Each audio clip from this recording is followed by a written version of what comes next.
Do you want me to? Let me tell you what happened to me. Yeah. So I'm gonna turn sideways for this so the camera can see. So I'm crossing one road, yeah, and it's one of those roads that you cross half the road. There's a little island. You cross the other side of the road. I cross half the road. The light turns red, yeah. Okay. And I'm walking towards a place to stop so I can go to the next side of the road. This woman is in her car. She does this. She looks at me. She looks straight. She locks the door. No fucking way. I swear to God. Bro. Racismo, no? Racismo, no? Penny for my dots, cause you know I'm trying to change. If I ever took a loss, charge it to the game. When we see guys, we don't. More like MJ. Man, I had to wake up early, open up. Was the people in early today? Yeah. And then gym and everything, meetings. Had a plumber as well. Everything on the same day.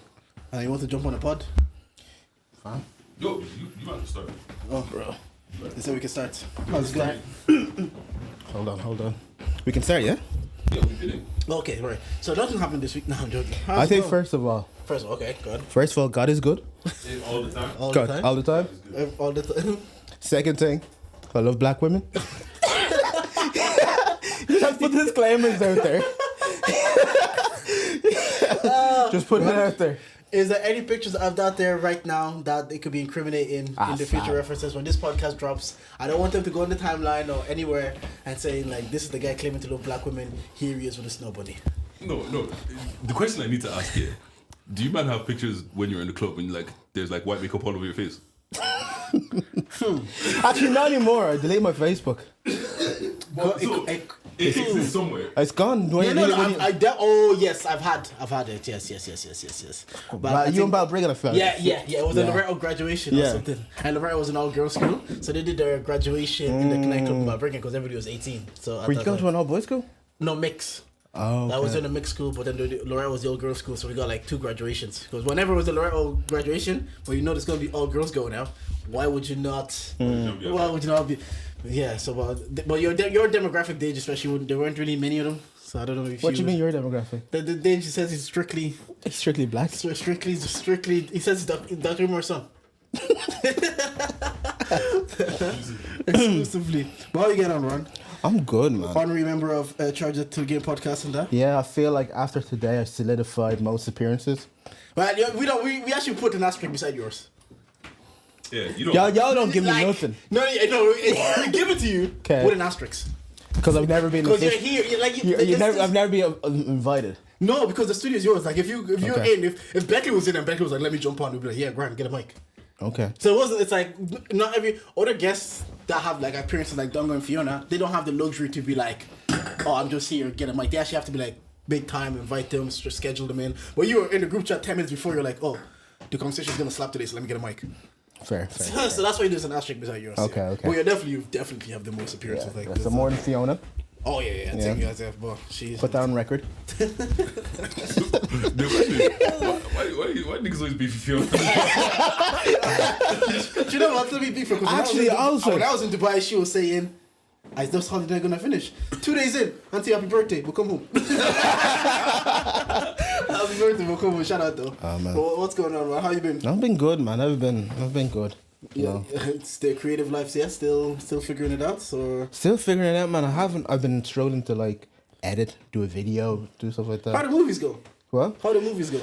Now it's just submitting to festivals. Okay. Yeah, and a lot of them are next year, so I'm just like, what am I doing with my life? Okay. Are you gonna show them to the random and we can tell you if it's trash or not? Yeah. Okay. How long are they before I commit myself? Yeah, one is 20 minutes long. I can commit myself to that. And the other one is 32 minutes long. I need to bring that down. See that, yeah. Because they're 20 and 22 minutes, what makes them a movie and not like a serial episode? Like, what is it that defines, okay, this is a short movie? So a short film could be a minute long, it could be 5 minutes. Okay. It could be 30 minutes, 20 minutes, 40 minutes max, right? Okay. Right. And you've got like all these different festivals that have different like timelines. Like with this, like the one that I want to submit 1 to 3 in. Yeah. That would need to be 20 minutes total credits, beginning and everything, end credits 20 minutes. So I had to shave off a good bit of time. And that's just for that festival there. That one is 20 minutes long. But like a full feature, you're looking at about 80 minutes and above, 70 maybe. Okay. You know. Fair enough, yeah, because I just wanted to see, like, because obviously an episode of Friends is 20 minutes. Yeah. But nobody will call that like a short movie. Or would you? No. Okay. Like, But man, the like, content matter. yeah, has like to be the a certain guy, way. like, let's say the writers and directors decide to take one of those episodes and make that and call that a short film. They can. And Okay. and that's all contained within the 20 minutes. You can still submit that as a short film in a way. Oh, okay. You know, don't quote me on that, but you know. Okay. Let's get into some of the real shit.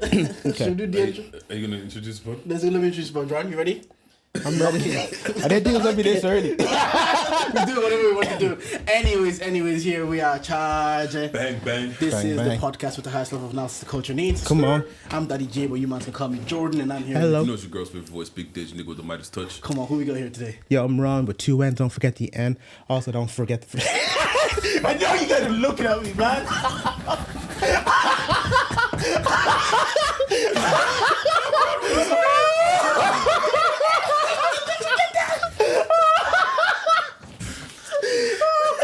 Ron, hi, I'm Ron.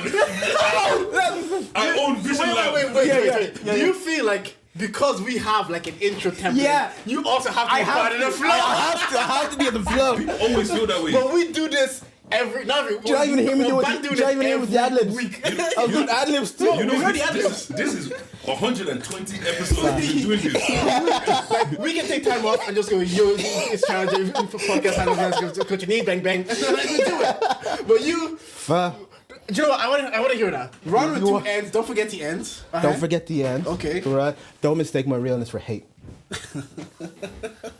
That's the most bullshit thing I've ever.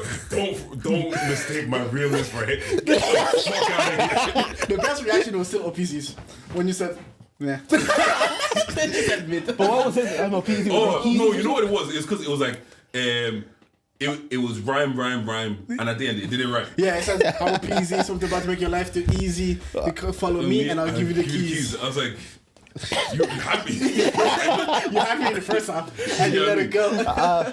Until you sit down here, you don't realize. Like, I knew you guys. The eyes were on me, and I was looking right there. I knew you guys were We on warned me. you before we started recording. Because I told you to lock in because your intro. You know, people texted me about your intro last time. They said Ron Butcher, his intro was hilarious. I died. I died. But the thing is, you know, when you do it an hour and in, so like I was like, okay, well, Yeah. Sometimes we did. Last week we did the first Yeah, thing. what's good? Did you see Jordan fucking with the mics? I haven't seen this episode. My timeline is different. What happened? Doms having technical difficulties on camera is hilarious. Bro, he was just twisting the whole top of it came. Yeah, and because the cameras were on, so I felt the pressure to do it quick, and I wasn't thinking. It must have been good for a good viewing. I didn't feel like I could take my time doing this. I was like, shit, I'm panicking. I normally listen to you guys, but I'm gonna watch this episode then. Boys, This one. No. Your episode. boys, two things, yeah. Yes, sir. First thing, I got hit with some. I don't know if I want to call it drive-by gospel or drive-by preaching. Okay, talk to me. How about I'm walking down the street, minding my business, and this girl is like walking toward, like we're walking towards each other, Yeah. and like we make a little bit of eye contact. Was she cute? I don't know. I just like this for context. Yeah, All right. Okay. like we make a little bit of eye contact. That's why you don't like it. No, but like Let him she land, like half whispered something. She said something, but it's like half whispered it. And she's like, "Jesus loves you." Like I'd already walked by her before I realized. I was like, "What you just say?" Did you not see Tams is saying this is what's in right now? I hear it. What? John Tams, you went on If I Speak. I said this is the thing in right now. Christianity. It's the new.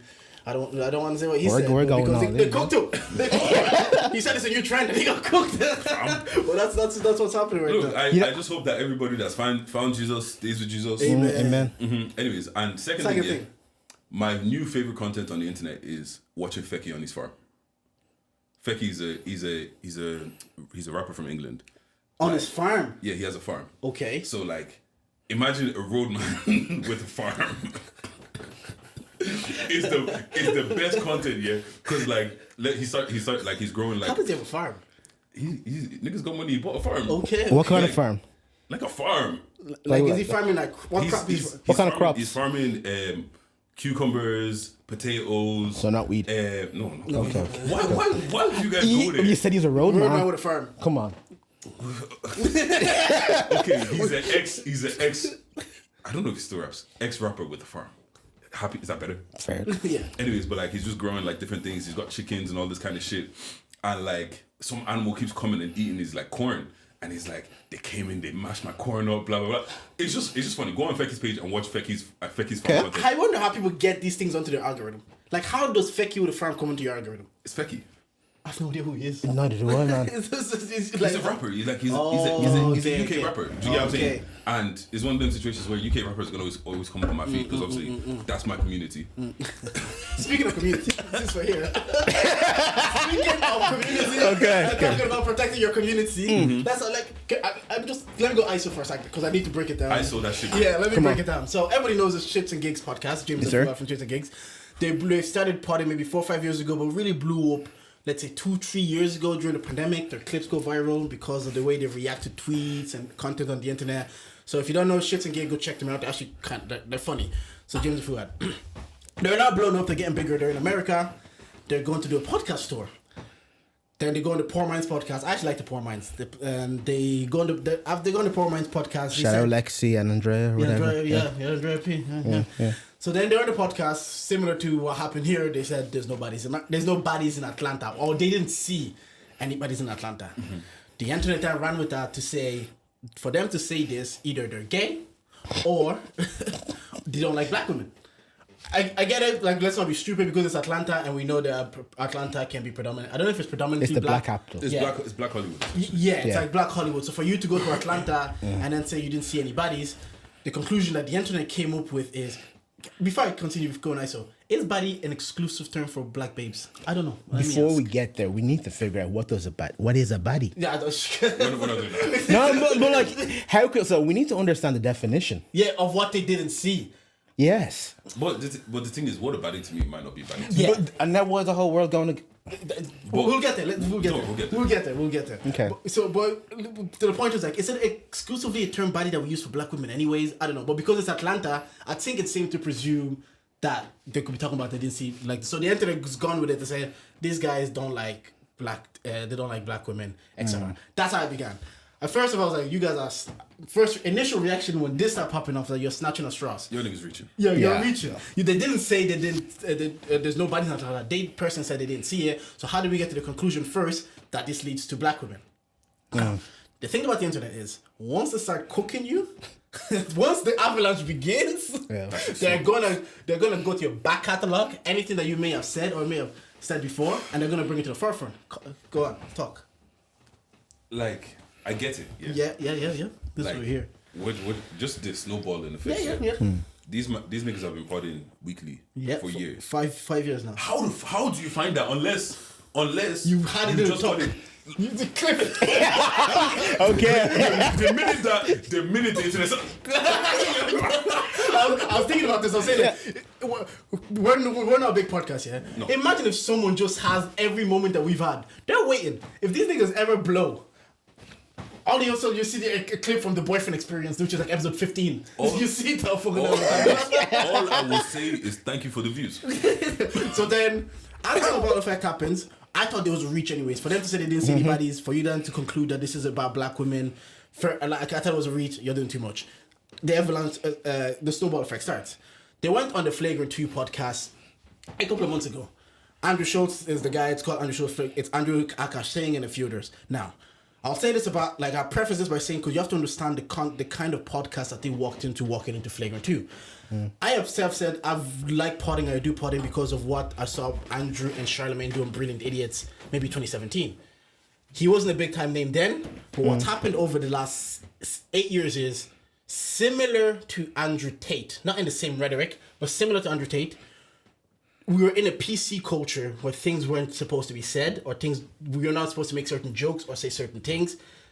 Andrew then made his rise in fame from being the comedian that said, do you know what? No, I'm not going to fall into PC culture. I'm going to actually make the jokes that I want. Yeah. I'm going to lean into... He makes jokes that leans into everybody's stereotype. That's, honestly, his rise to fame was like, he's a good comedian, but his rise to fame, the thing that brought him different is like, everybody's too scared to say shit. I'm going to be the guy that says shit.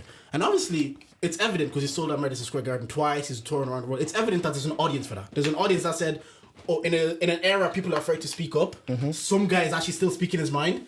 and he's being authentic himself, I'm gonna fuck with that. And I say that's similar to Andrew Tate because it's like we're not supposed to talk a certain way as men or a certain way about women, but the reason he became popular because there's still a demographic that had these beliefs. So Okay. Trump is the same. Yeah, Trump is the same. Like exactly, Trump's perfect. Trump's rise of fame is similar. It was a PC culture, and the people that leaned into it, and some people that leaned into it said, "No, fuck this. I'm just gonna say what I say and do what I do." Yeah. So that's the podcast you're gonna walk into. It's a comedian who made his name being flagrant. It's called Flagrant. He makes joke based on people's stereotypes. Everybody. I've listened to Brilliant Idiots for like 10 years, and for Flagrant nearly as long. This is the content you're going into. Background. So then James and Fuhad go into this on this podcast, yeah. Andrew's talking, Andrew's joking, flagrant are being flagrant. When I see this, obviously a lot of it sometimes, whatever the joke, I cringe. He makes jokes about, like I cringe on people probably watch shows and cringe. Yeah, bro, that double slavery joke. Yeah, you cringe. So yeah, he makes that a joke about James and Fuhad are trying to explain about the black girlfriend effect. Like when a white guy like Travis Kelce's dating a black woman, they get a certain haircut, they look a certain way, they look cool, let's say cool because that's what they would say. And then Andrew says, nah, man, that's because they're losing all their hair because they're losing all their hairlines from them complaining so much. Or, and then they say, oh, and they grow that beard because they want that protection from when they get slapped in the face. Boom. James and Fuhad then proceed to laugh. As they're laughing at the white man making joke, think about the optics. So I get it. As they're laughing at this white man making jokes about the black women, dude, it's given like you should stand up and protect your community. So I looking at that clip, I get it. I was like, yeah. I get where people are coming from. You don't have any context. So if I'm a black woman, I'm just looking at this white guy, regardless of what he does or how he got here. I'm seeing a white guy make a joke about black women, Calling them aggressive, and the black brothers are laughing. That's how it looks. Wait, then the next clip. Go on. You take that. That's all. Give you the ball. Give the rock. Then what's called? Then the next clip that comes out is like you can tell it's early in their podcast. Yeah, like it's proper early, and it's what's called. It's James talking about how he used to be bullied in school by the black girls, and how he used to clap back, and like then that now goes into narrative of like that's why you hate black women because they bullied you when you were younger, kind of situation. And then there's another clip. I think it's the same episode. Yeah, Fuhad is then talking about how when he was in uni, he was fucking this white girl or whatever, and her thing is she loved black guys because she wanted a mixed race kid in it. And what's it called? And then they were like joking, like, and she's like, "Oh, I wish I could be black or whatever." And they were joking like, why would you want to be black? Like, if you were black, you wouldn't get the black men. That's a wild thing to say. Yeah. And then they're like, "You're white, you've won." Yeah. Do you get what I mean? Yeah. So, for me, where it started, you're reaching. Yeah. But now with the snowball,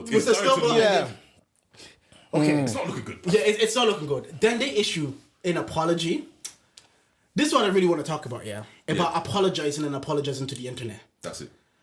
I think, like, we've talked about it. Do you remember that time my hair was gone on Twitter? I didn't take it to Twitter. I took it to you guys because I know these people don't care. I know at the end of the day, it's entertainment. The same people trying to bring up those clips, trying to cancel you, probably don't listen to your podcast. They probably don't have context into what flagrant is, so they're gonna. So I know this. Like, my head could be gone, which I hear you. Like, my head could be gone, but even the time that I said, "Why you guys doing think pieces like Kieran?" when he said the thing, someone came to my DM and they approached me and we had a conversation. The conversation still ended up on the timeline, mind you, but we had a conversation about it. But I would never have taken it to Twitter because I'm like, it's just entertainment for them. Because an apology is, for me anyways, a lot of people now, because of social media, they think they have a level of power and authority over you that can actually do something and make movements and cancel you because they have an audience and their audience has seen it and they think I can amplify my feelings through this audience. So when only way I would apologize is if I speak out of turn about black women, and I know I've offended black women, and I have black women in my life, for example. She can't listen to this podcast as often as she can, and she's actually put money in her pocket and paid off her. I would apologize to the people that I know I've offended. Because once you apologize to the internet, their interpretation is whatever they feel it is. Okay, just there now. So just on apologizing. Dude, because like they've offended black women, right? Is it that they have to apologize to black women of the internet or to the black women in their lives? I'm psychic. The thing is, I don't think they apologize to black women on the internet because they did it on the pod. Okay, go on. The clip was on the pod, so it's like, I'm like, okay, like let's say we fucked up now, yeah. Yeah. I'm coming here to apologize. Yeah. But I'm talking to Your audience. yeah. Okay. However, because it's on the internet, Yeah. they're gonna clip it up and put it up. So, were they apologizing to the internet or were they apologizing to their people? That's why. Okay, once you apologize on a pod and you put it out, you're still on the internet. You're opening up for. That's why I use like Shikemi as an excuse. Yeah, but because if she approached me and she's like, "What you said about black women wasn't cool," or in that instant when they said, "Oh, you want to use Kieran as a like to benefit yourself or whatever," yeah, right.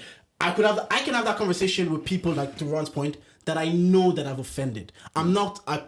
Easy for me to say because my livelihood isn't on the line, admittedly. Easy for me to say I'm not going to come on this pod, tail between my back and say, I'm sorry. Because then the people are saying apologies and sincere. It's too late. It's too early. Why are you trying to please these people? Oh, it's a losing situation. Yeah, why are you trying to please these people? How would you approach it? What did I get to you? How would I approach it? Like, would you think their apology, the way they went about it, was that correct way to go about it? To be honest, like, they kind of have to apologize on the podcast because that's where they do their thing. That's where their people That's are their at. platform. Maybe on their Patreon, I don't know. But, like, again, the thing is you're apologizing to the world. It's a drop in the ocean. And you're just, because it's not really going to do anything. Yeah. I think the apology mainly is to save their livelihood. It's to save their brand persona to the people that put money in their pockets. The investors, the brands, they want to just make sure that, okay, they've apologized, we've knocked that, we can strike that, we can continue on. Sometimes it feels like that when you're doing when you're in this world of influencing and in this world of influencers, brands and stuff like that, you kind of have to do something like that just to clean up the public image a little bit. But in the end, is it really doing anything to that community you've offended? Me, personally, I don't think so. But also, like, who are you to, why should you care about what James and Fuhad think about you? You know? Back to you now. What do you think? I don't even think that they apologize to, like, the people that are offended for the most part aren't the people that listen to them regularly. Exactly, yeah. You get what I'm saying? Because, like, it's a weird thing, yeah, because for the longest time James and Fuhad have been the take everybody's mics but leave these niggas with their mics. What? These are the only two wholesome men on the internet. These men are so handsome. Two black All men. of a sudden they're ugly now. Is that also like, that's also a factor? Like, that's why I'm saying, like, if you don't like anything I say here today, just charge it. Like, Just click up now. Yeah. Is that also a factor because you've built such a wholesome bromance, black boy joy brand? You are held to a different standard because I always use these emails as an example because when she makes a point, she will argue with you, but she won't, like, I don't think I've ever seen her like apologize or do an apology video. If she says something and they call her pick me, whatever name they call her under the sun, she stands on it. And to be fair, sometimes people are like, do you know what? That's kind of what I just expect from her. Even it's probably different. Like it's someone like a figure like a Pierce Morgan, like that. He says everybody knows what you're getting out of him. He's built his brand in that way. Do you think it also hurts them? And even like 90s babies when they laughed at the cobalt joke. Oh, these are three married men. It's black boy joy. They do wholesome content. So the minute you even giggle at an offensive joke, now you're just like another podcaster. 100%. But like that's why like I think Flagrant was the wrong podcast for them to go on. Full stop. Yeah. Like I don't think their brand is built for that.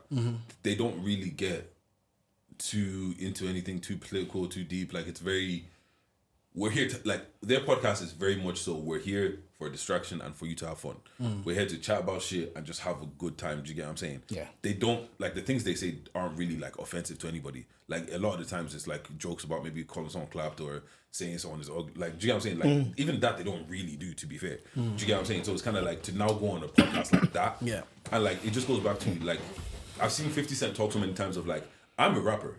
Don't call me a mogul. Because once you're now a mogul, you're expected to be this, you're expected to be that. But when you're a rapper and you say stupid shit, he's a rapper. What do you expect? Do you get what I'm saying? Yeah. So like when you build your brand so like clean cut, cookie, like that clean thing, the minute you do something, you're finished, bro. But also these mans are not your saviors. Like to K-Dot's point in that song, it says Drake gave you views, but he is not your savior. Cole gave you Forest Hill Drive, but he is not your savior. But sometimes the internet is, because we get such good content and feel good factors about these people on the internet, like James and Fuhad, we've all laughed at their clip, we've enjoyed. So now we look at them as like a giggle.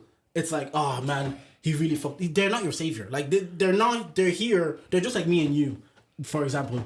They just blew up. Like if Cittg ever blew up, I am not your savior. So maybe because I have that. Don't expect shit from me. I'm gonna say some stupid shit, some wild shit. And maybe because I don't know if it's maybe because I just, even when the 90s babies giggled at the comment, and you asked me on the pod, they said, did that offend you? I said, they didn't offend me, because I don't look at these people on the internet or online or on podcasts. Maybe because I do a podcast, I don't look at them as anything other than a person that may have said something wrong or did a faux pas, and I don't see them as like anything bigger than that. So when people, or sometimes I look at them online, I'm like, you guys are doing all these think pieces, you're doing all these 5-minute videos, you know, these mans are not your savior. Allow it. Save yourself the stress. Right. So we can say that, but it seems to, because this is a recurring thing, all the time. It seems that we apparently seem to be part of the small minority. What you mean?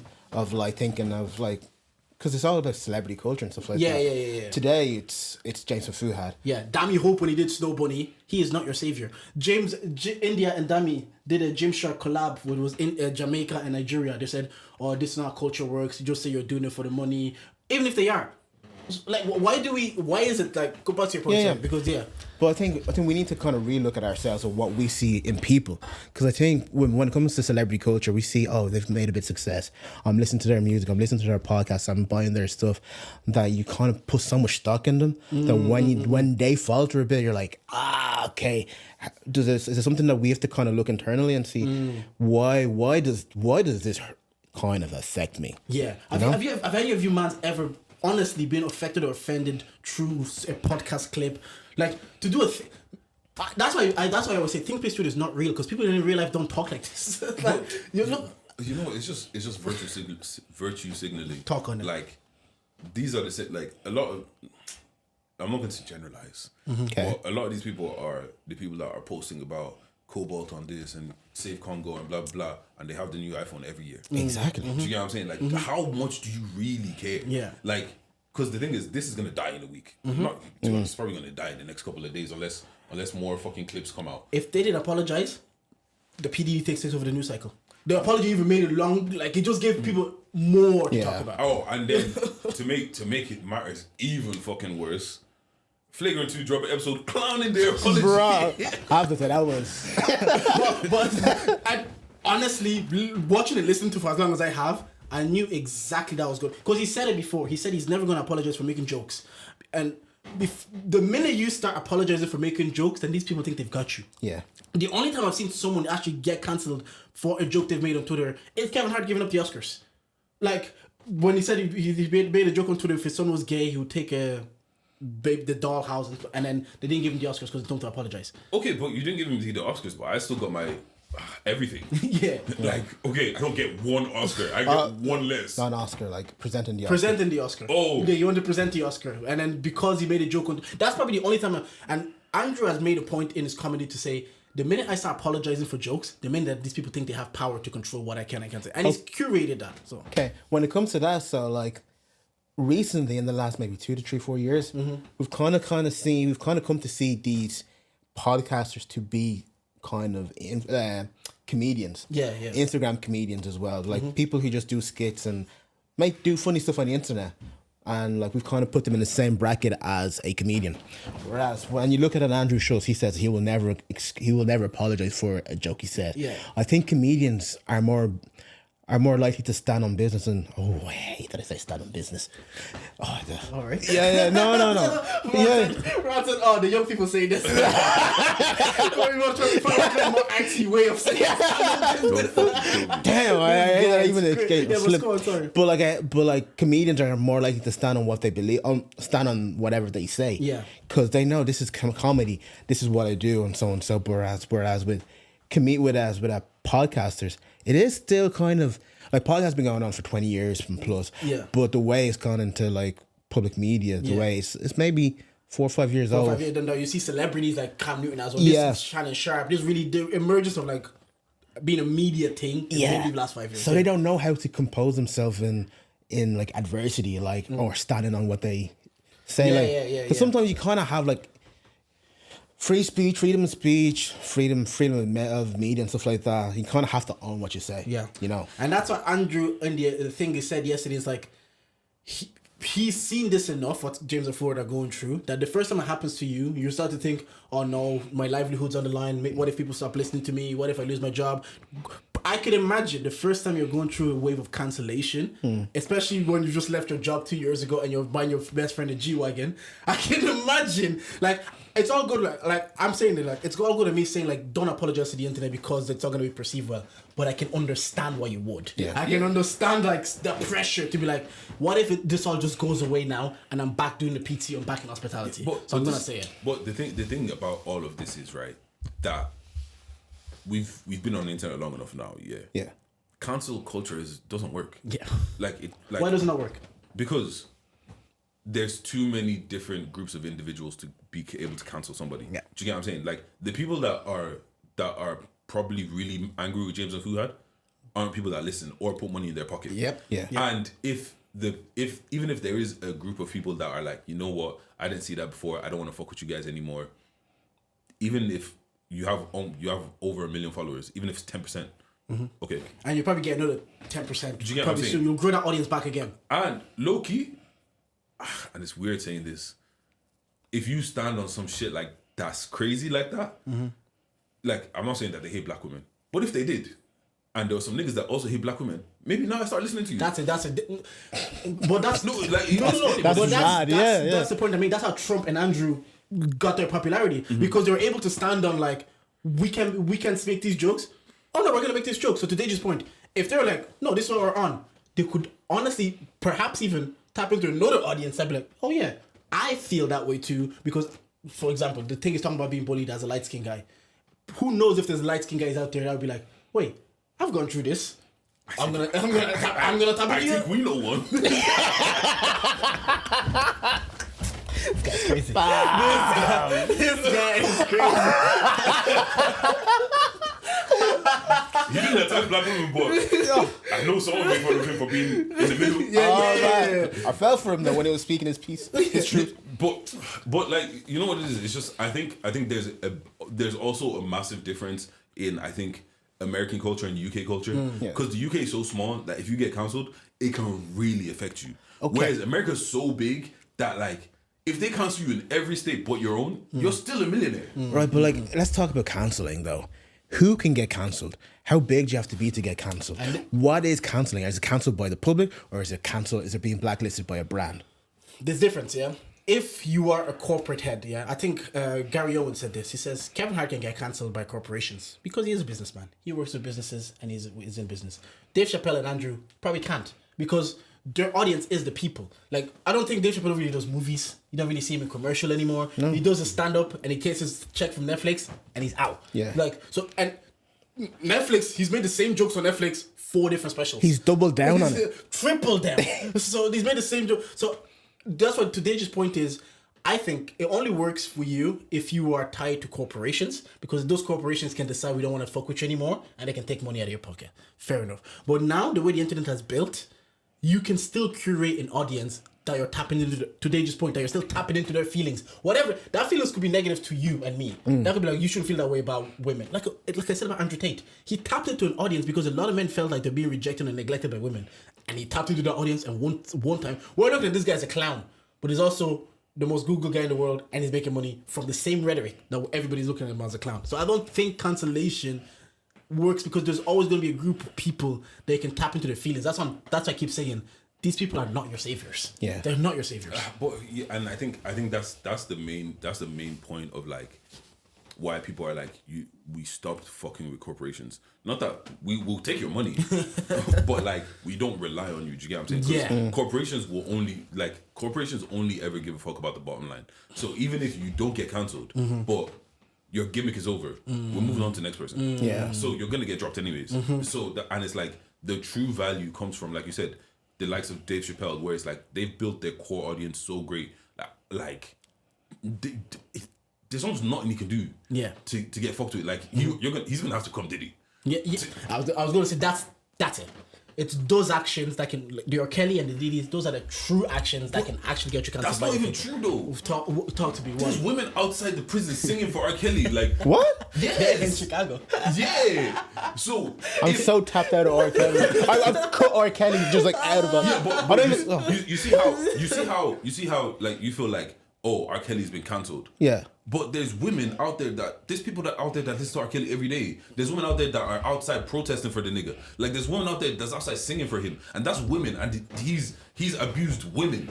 Do you get what I'm saying? Damn. So it's kind of like if the people that he's abusing are still fucking with him. Yeah. How can anybody cancel him? Yeah. Do you get what I mean? That's a great point, yeah. That's why this whole cancel culture thing is, like it's all like, I know it's cool and everyone thinks that we're doing something, but bro, them niggas dropped the episode yesterday, 4 hours, 67K views. I checked it today, 200K views. Like these are the same people that were everybody shouting, bitching and moaning about for weeks, like 5 days for on the internet. They dropped their Shxtsngigs react, and you look at the views within like I saw 19 minutes, they had 6K views. Okay, like this is it's lip service on the internet. Right. That's why I wouldn't apologize. So I'm going to bring in an example that might actually strengthen this argument. So like I don't know if the full facts or whatever, but do you remember there's an artist called Daniel Caesar, R&B artist? Yes. He was like on the high trajectory. He was dropping bangers, bro. He was like probably be the next R&B king or whatever. But then I remember somebody said that he went on a rant on Twitter or something. Yeah, I didn't think something again. Again, maybe could have been targeted black women. Never attack black women. That's a tip. And he said, "Oh, you think you can cancel me? Try." He said something like that, and they did cancel him, right? And now to this day, like, bro, you don't really hear of Daniel Caesar. He may have dropped an album last year, but that's because like I'm in tune to R&B. But he told his own fans try and cancel me.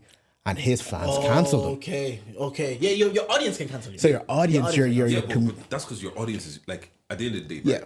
We're in the place where eyes are money. Yeah. And if all of your eyes, like the people that fuck with us now, if we start fuck you guys, I don't care if you guys listen and all that, and we're directly attacking them. Yeah. Once you lose, you've lost all your momentum. You've lost everything that's keeping you up. Do you get what I'm saying? Yeah. That's why. In that specific one, and also the other part of it is he ain't dropped a get what's that song? Get you? Yeah, he hasn't dropped another one of those. Yeah. If he drops another one of those, he's sometimes you have an undeniable banker. They're just like And to Deji's point, even in the apology, and they say, "Oh, Fuad looks like he doesn't care. He doesn't look apologetic." I've seen enough of them to say Fuad is the more like James comes across as like the more emotional guy, and they think Fuad is more laid back one. Because one of the best clips is like, "Do you even miss me when I'm not around? What you do with like it's James pretending to be like the jealous friend." They just said, if we were doing an apology video, I'd probably be the one talking, and you'd be the one background music. But that's just our dynamic. Yeah. But it would look like on camera he doesn't, and that's what I'm saying. Like I would. Like to your point, the audience that listens to me, I might come here and do a broadcast channel and do an apology for my audience. Like to that point, maybe someone in the audience in the broadcast channel might still leak it. Fair enough. It will get leaked. Yeah, or I would say it to like in the point if they come to me directly. I am not above reproach. I'm not saying whatever I say, I'm not gonna apologize. That's not what I'm saying. I'm like. When that thing happened with the Kieran thing, I apologized. I said, you know what? I see why you see it that way. It's not true. I don't need that guy for anything. But I know why you think that way because I have a podcast. He has momentum. So you think, oh, because he has this moment, I'm going to use it for my podcast to gain momentum. I know what you think. I know why you're thinking that, but that's the way I see it. I wasn't above it. I said, sorry. I said, you know what? Fair enough. I apologize. I'm not above reproach. But I also think going to the internet and just, I get it. It's still their platform. But I just think it's a lose-lose game because people are going to interpret it whatever way they want, and they're going to dissect your apology. They're going to tell you you're not sincere. They're going to say the apology came too late. But these are the same people that actually don't care. They just want to see the car crash. Focus on your people. Yeah. Focus on your audience. Focus on your community. I just want to know, how do we get these clips so quickly? Bro. No, because like, bro, okay, think about it this way, right? You've been podding for 5 years, and you guys found something within the first 100 episodes. Do you think AI helps? So No. on which episode did James and Fuad talk about black girls? And No. AI can tell You know what? I think AI could help. I don't know. I don't know how AI works. I've only used AI once. I don't think I used AI once. the only way AI could do that is if every single episode was transcripted and it was transcripted exactly. And AI is not that good. Okay. Oh no, AI is. AI is getting there. I've been using AI in work. Yeah, okay, but like even we're talking about episodes from 3 years ago. Yeah. But like, do you think That's if all I go to data. That's AI, all data. That's what I'm saying. It's data. If I go to AI and says, on which episode does Joe Rogan talk about Anderson Silva being the best fighter in the world? For example, Joe Rogan's a big name, so there's a lot of data on that. Do you think it'll tell me on this episode he talks about Anderson Silva? It'll give me a list of episodes. I can see why it would on Joe Rogan because it's like Joe Rogan is so big, and also like with chapters on all the episodes now. Yeah, you can scroll the internet, find that. Yes. But I don't even think it's AI, bro. Like, Okay, it's yeah. just But that would be the only reasonable But explanation. no, because my thing is, yeah. Somebody just hates them. No, there's a few things that I just don't understand, yeah. I'm on TMZ or I'm on fucking the Shade Borough, right? This person unfollowed this person. How do you know this? Bro. So quick. This is how you unfollow Drake. Like, how did you know to think? Oh, You know, let me I check think the it is follows. people's jobs though. No, the TMZ and stuff like that. I understand they've become such a large corporation that they've got there's people that are definitely that's their job all day long. Do you get what I'm saying? However, like I'm seeing relatively small content creators and just regular people pull this shit up and pull it up within a day. Yeah, I think the minute Yachty to unfollow Drake, people knew. Do you know what's hilarious to me? Shannon Sharp. Did you talk about Shannon Sharp last No, week? we didn't talk No, about that. They're fucking alive. That time Michelle. Somebody, just a random person, just found out who the person was. I'm telling, just like you said, they just pulled her up and They said Michelle. No, they said that by Michelle when he was grown. See, no, but see, You got that one, I've seen girls do that in real life. Fam, You've been the victim, yeah?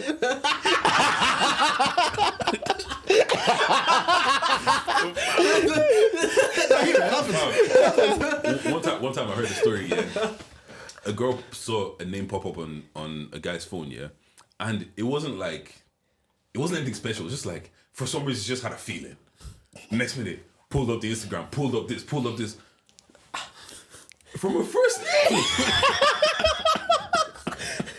bro, I'll tell you, if you've conviction, My boy went on a solo trip once, yeah? So he was posting that he's on a solo trip. The girl he was seeing went through all his followers and went to see which stories match up to his story. He had like 1,000 followers or something. So every time he saw a girl, so maybe it's shortened to like 500 accounts, let's say 50-50.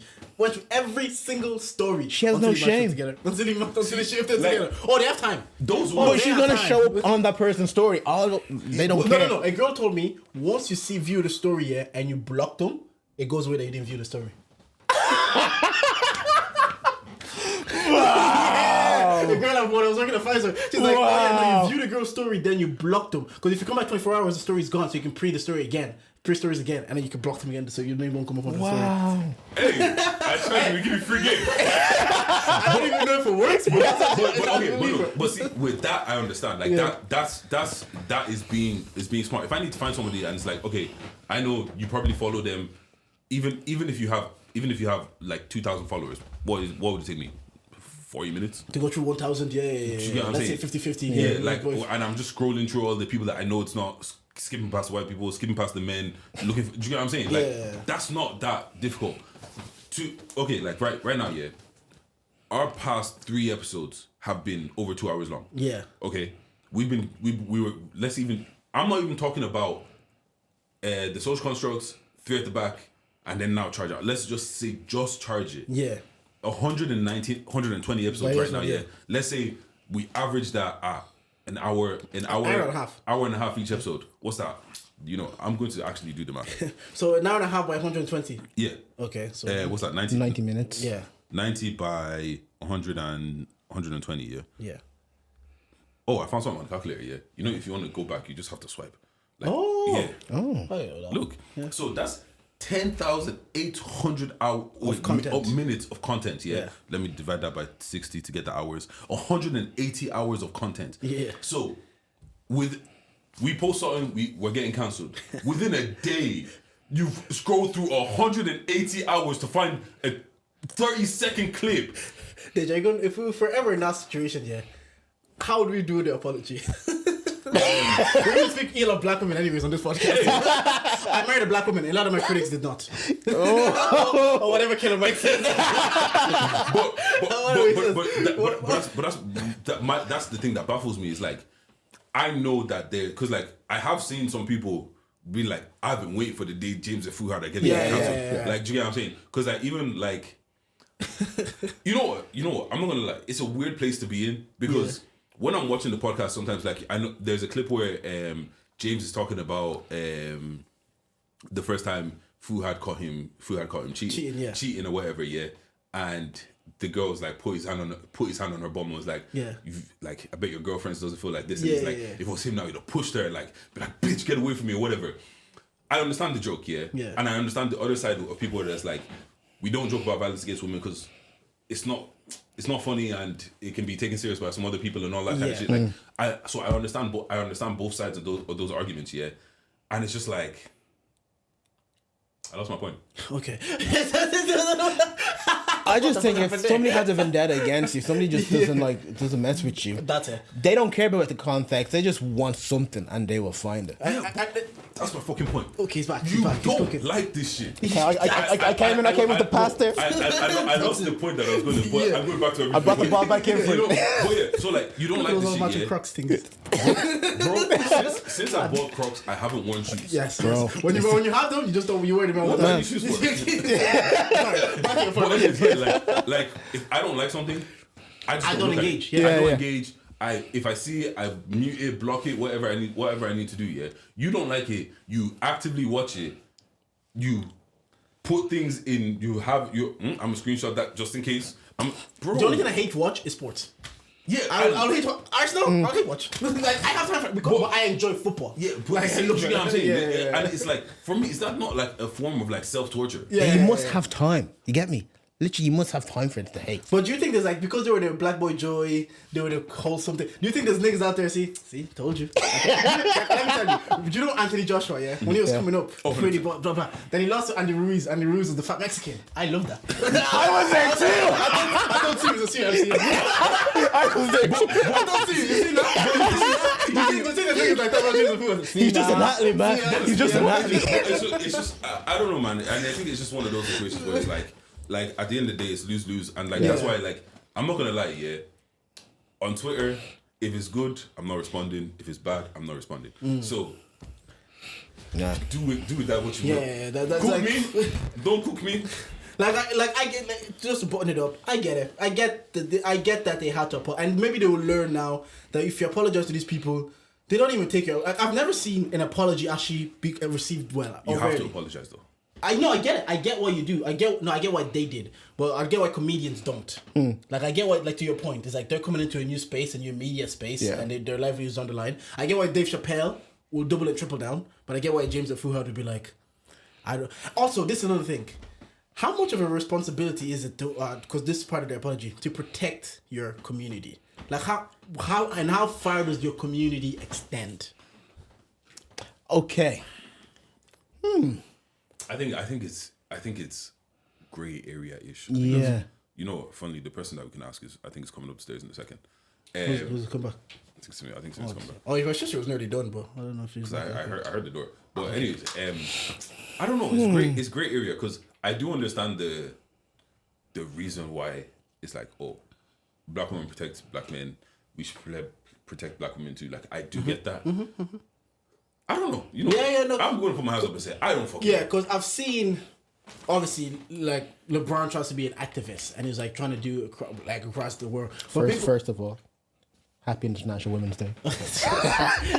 Well, some people are like, if you just built within Akron, Ohio, which is where you're from, and you just built up that, like Sadio Mane, where he's from in Senegal, he built a hospital, he built a post office, and that is that enough? Like, okay, he's actually looking after his community, or should we do more for like Africa because is that your community? Like, what does your community? But do you really have need? the means to? And it's a responsibility if you have a platform to. The thing is, yeah, like I don't know. Exactly, For me, they're not your saviors. For me, I don't really look at anybody outside of me. Do you get what I'm saying? Like even when it comes to like government, I don't expect them to provide. Not that I don't expect them to provide for me, but like you're not the answer. Do you get what I'm saying? Yeah. I've got to get myself out of this situation. I've got to protect me. I've got to do this. But I don't know. That's just me. Like I don't look at any creator or content creator and be like, yeah, they represent me, or yeah, they represent. Do you get what I'm saying? So, but I do then understand it. On the flip side, is like you've got this platform, and we're already struggling with black women are aggressive, black women They're are this, enforcing and these then you're stereotypes. enforcing that. Let's make it smaller. Okay, say you're at a work night out, right? You're at the pub, and then when the guys gets a bit too tipsy, starts making black jokes. But what you do? It's never happened to me. Yeah. Like the thing that you want to say on camera is like, I'll tell them shut up. Like you want to say the thing that you want to say, like the thing that's right to say. Like, Yeah. You want to say like, oh, this is what I would do. I'll stand up. But to like that activist said to the 90s babies on the podcast after they laughed, sometimes it's like as human we're also communal. Yeah, and you don't want to be excluded from the community. So your reaction, without knowing it, or subconsciously, might just be like, haha, stop it, Mark. You might give him a fake laugh and tell him to stop, rather than you believe in your head that like, no, I would never let that happen. I would stand firm. So I would like to think, yeah, that's what I would do. I would stand on business. I would tell them no, blah, blah, blah. But I've seen people from different communities and a work night that they're making jokes about their community. They just kind of fake laugh it off and move on. Is it different if they're speaking about a specific person? Like, let's say, in that case, they're speaking about the black guy at work or the black girl at work. Does that change it? Yeah, because I feel like, I guess it does a bit, because you feel like I'm defending the person. Like, The person as opposed to the whole, because as much as we all like to pretend, but like we know stereotypical jokes about certain different communities exist, and people have probably laughed at a stereotypical joke about a different community. It's like, so sometimes when you hear it and it's not your group, you can see the funny in it. Like, I saw the tweets, like when Dave Chappelle is making the transphobic jokes and with transgender jokes, everybody's like, oh yeah, it's kind of funny because I have felt this way also about this, and people will be laughing because that's why you got like 3 specials where he's doubling down.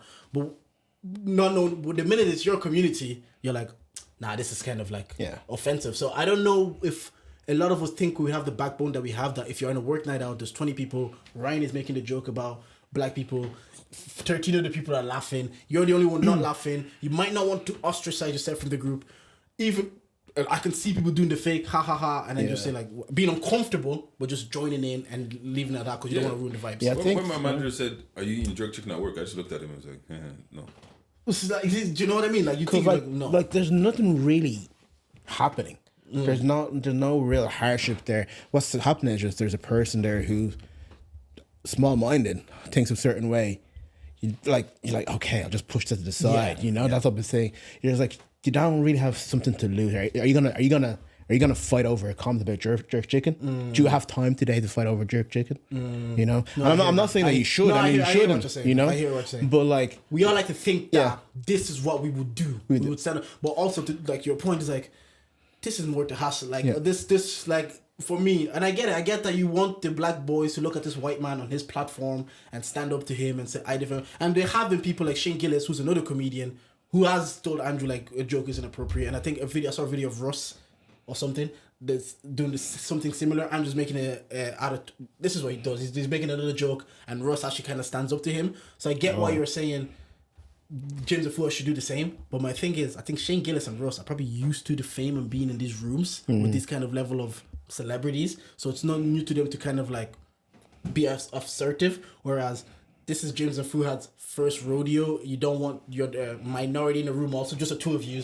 And this is their platform. You kind of just want to be like, do what the comfortable thing is to move on, even though you claim that it's not right to do. Now, Andrew did say they had their producer in the room. The producer asked them, what do you guys want to remove? They've asked for certain things to be removed, but they kept that in. So were they really...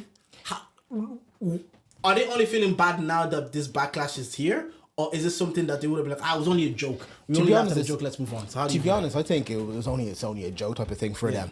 Because like, we would have been checking for that segment of that podcast. Because that was like, what, a month ago? 3 months? 3 months. I remember seeing that ages ago. Yeah. But it was only brought back into the public sphere again because of the nobodies. The nobodies. So like, I felt like they honestly felt like, it's calm. Yeah.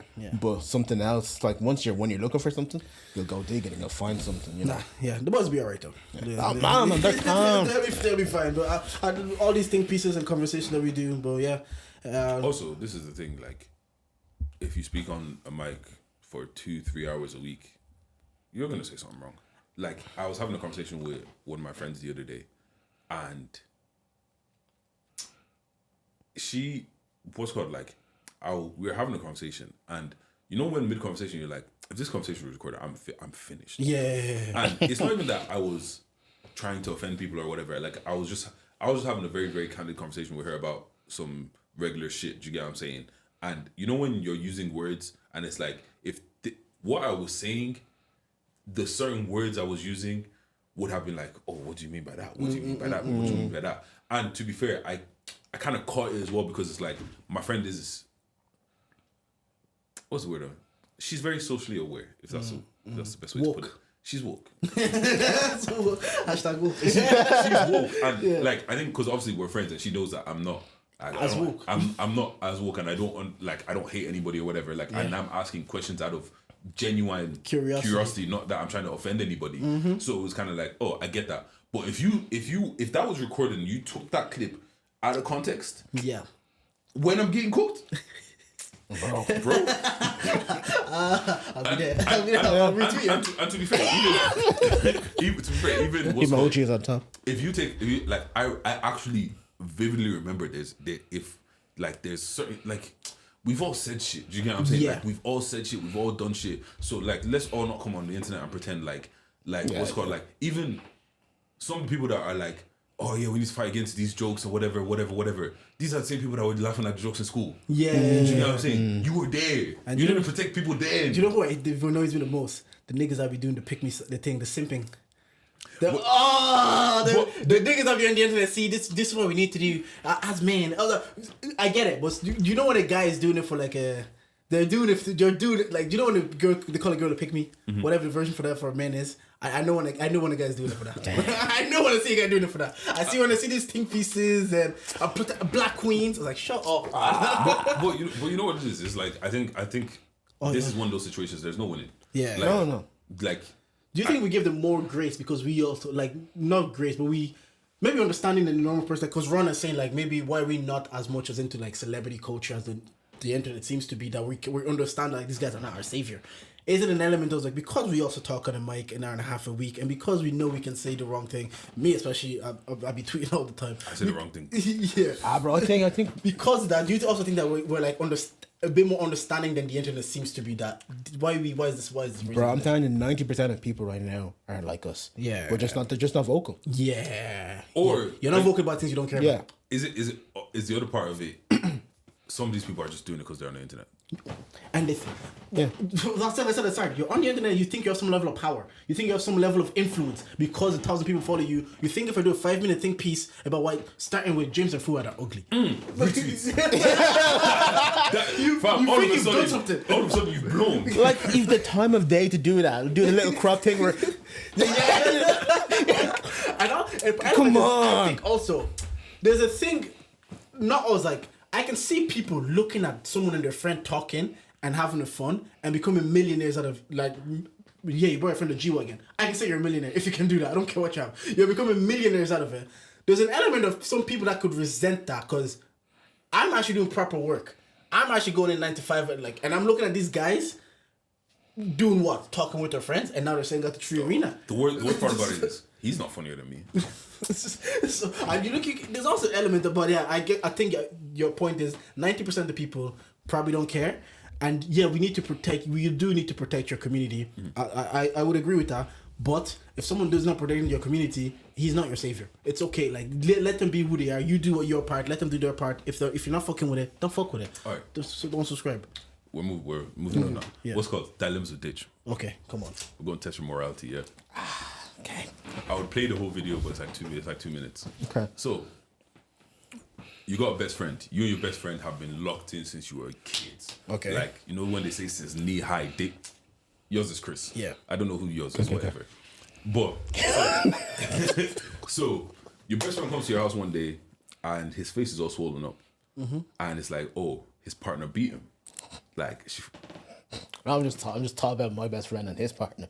It just would be hilarious. You're not laughing at violence, are you? No, never, I thought you were never. laughing at domestic violence. You don't find that funny? Just know that you're not coming here to apologize. Bring my back. One, back one. God is good. Two, All the time. God is good. Two, love black girl. Three, domestic violence is never funny. But, okay, so now he comes to the house and he says, like, oh, my babes did this to me, whatever. He leaves now, and then the next day you see your nigga's missing.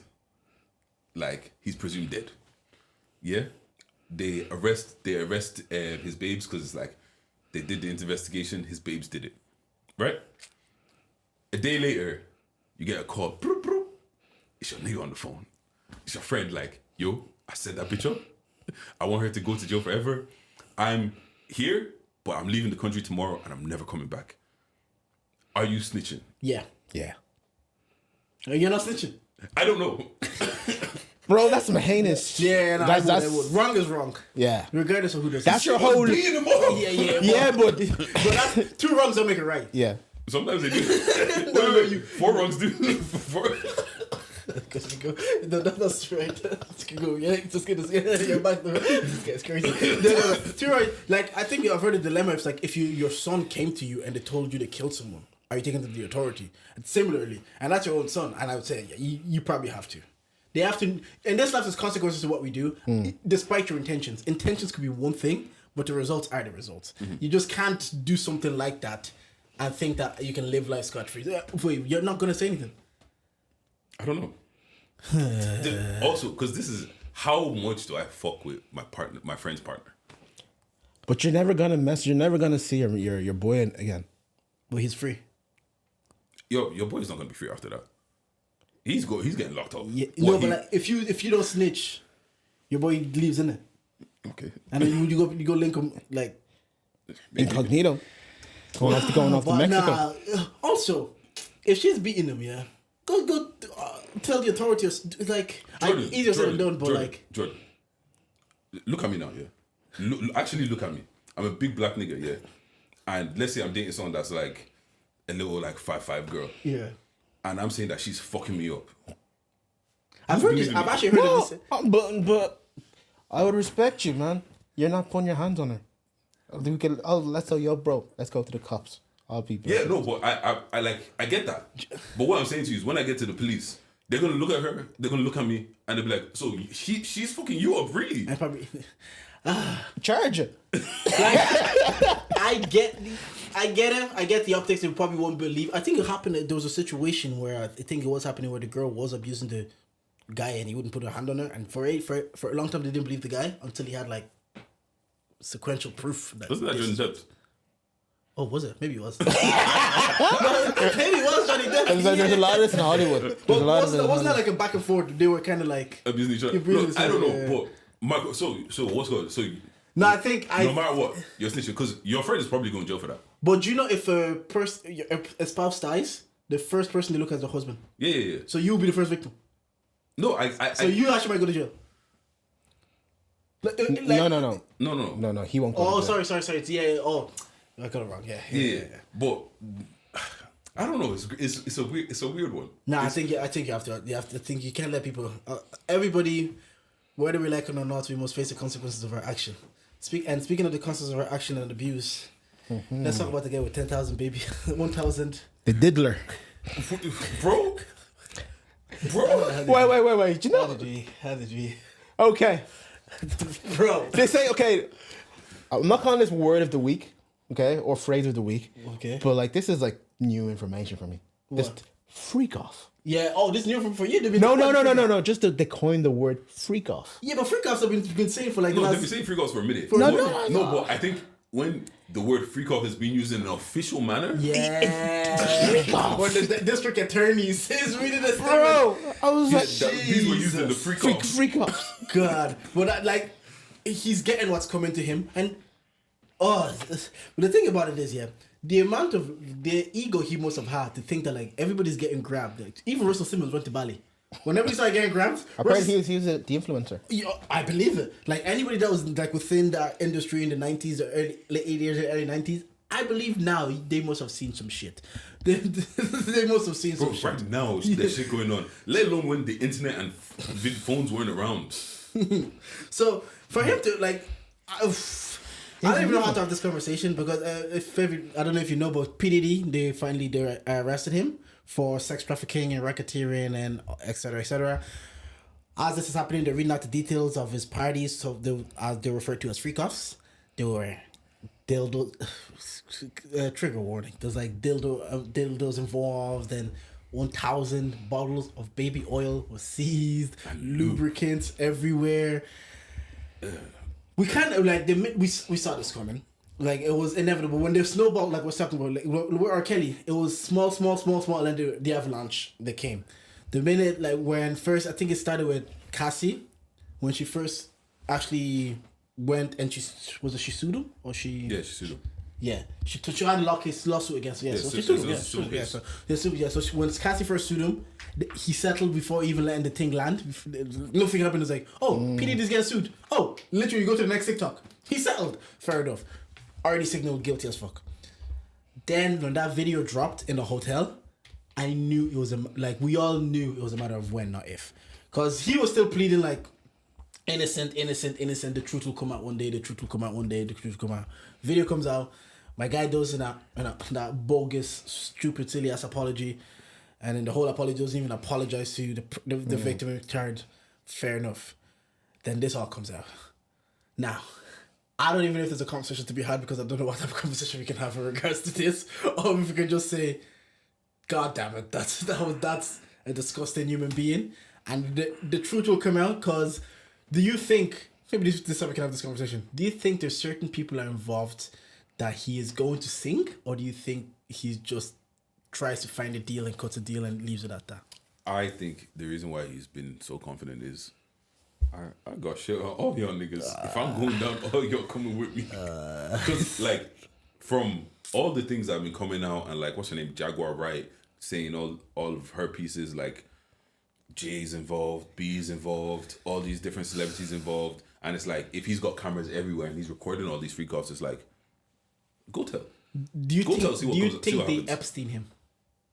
Yeah. Because so many powerful people, we're only thinking about rap and hip hop, but this is a billionaire, and to be a billionaire, maybe in America, you might have to do some deals with the white side. Do you think? 100%. Do you think he also has cameras on people that we might know, people that are powerful that we don't know of? 100%. We don't know about. Apparently, that's how he got his money. Yeah. The freak offs. Apparently, that's how he made Bad Boy Records. He had this big freak off back in the 90s, and he had the people who sign all the cash, sign all the checks. Who are they back then? White people, the white executives. Yeah, apparently this is been going on. When he bought a 50-foot bed, someone probably should have called the authority. Bro, fam, there's I saw that tweet from someone. Why did nobody alert the authority when he bought it? You're fake. Yes, bro. Bro, don't get me going, man. And you know what it is as well? I think it's just one of those things where power corrupts, and like I can't remember who was saying this. Like, obviously the whole thing going on, like he's out here fucking boys, and like even that audio of him fucking Meek Mill, apparently that's real. Yeah. And like the one that was on Breakfast Club with Charlamagne. No. Oh, there's a different one that came out today. No, when he was like, the one came out today. I like when you do like that, daddy and shit like that. Yeah, that's the one. I said this one is like Yeah. clapping cheeks. Yeah. Wait, have you not heard it? No, I don't want to. Bro, I went down to rap. I only make dick jokes. Man, I think it was 2 nights ago, just on Twitter, just reading all these threads. Because all these people, they've been, like you said, with Shxtsngigs, these guys are ready. They've got their stories. They've got everything. They've got the proof. They've just been waiting for the time when they can come out and say, okay, this is what happened. And you know what it is as well? It's like, it's one of those things where it's kind of been open information. Like, we've heard about Diddy. They've been talking literally in front of us. They've been saying it. Yeah, literally. Like, we heard about Diddy blowing up Kid Cudi's car. We heard about Diddy hanging Wale over the fucking, over a balcony. We've heard about Did not Diddy. like slap J. Cole or fought J. Cole or something? And like, bro, J. Cole's a real one. Yeah. There's a clip of UGK, so Pimp C and Bun B. Back before, this is when Pimp C was still alive. He's saying that, I wouldn't be running a train with my brother like that. You know, talking about Bun B, and they're just there sitting about it, and he's literally saying exactly what Diddy's been doing, and this is like back maybe 05, 06. Even when even when like 50s at like Breakfast Club interviews, like, look, you're gonna sign Diddy and you're gonna have Lil and be happy over there, but I'm good over here. It's like Diddy's like, he wants to take me shopping, and he's like shopping. And then PD says, I thought they needed clothes. So 50's closet must be squeaky clean. I don't think it is. I know, but like the fact that he leans in and makes these jokes when if your closet is dirty, he's clowning everybody. If you have made that your brand for so long, yeah, because 50's got domestic violence allegations.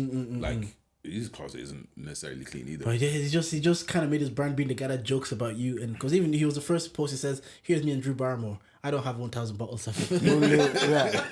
So what's this got to do with anything? But yeah, look, man, I think it's just one of those situations.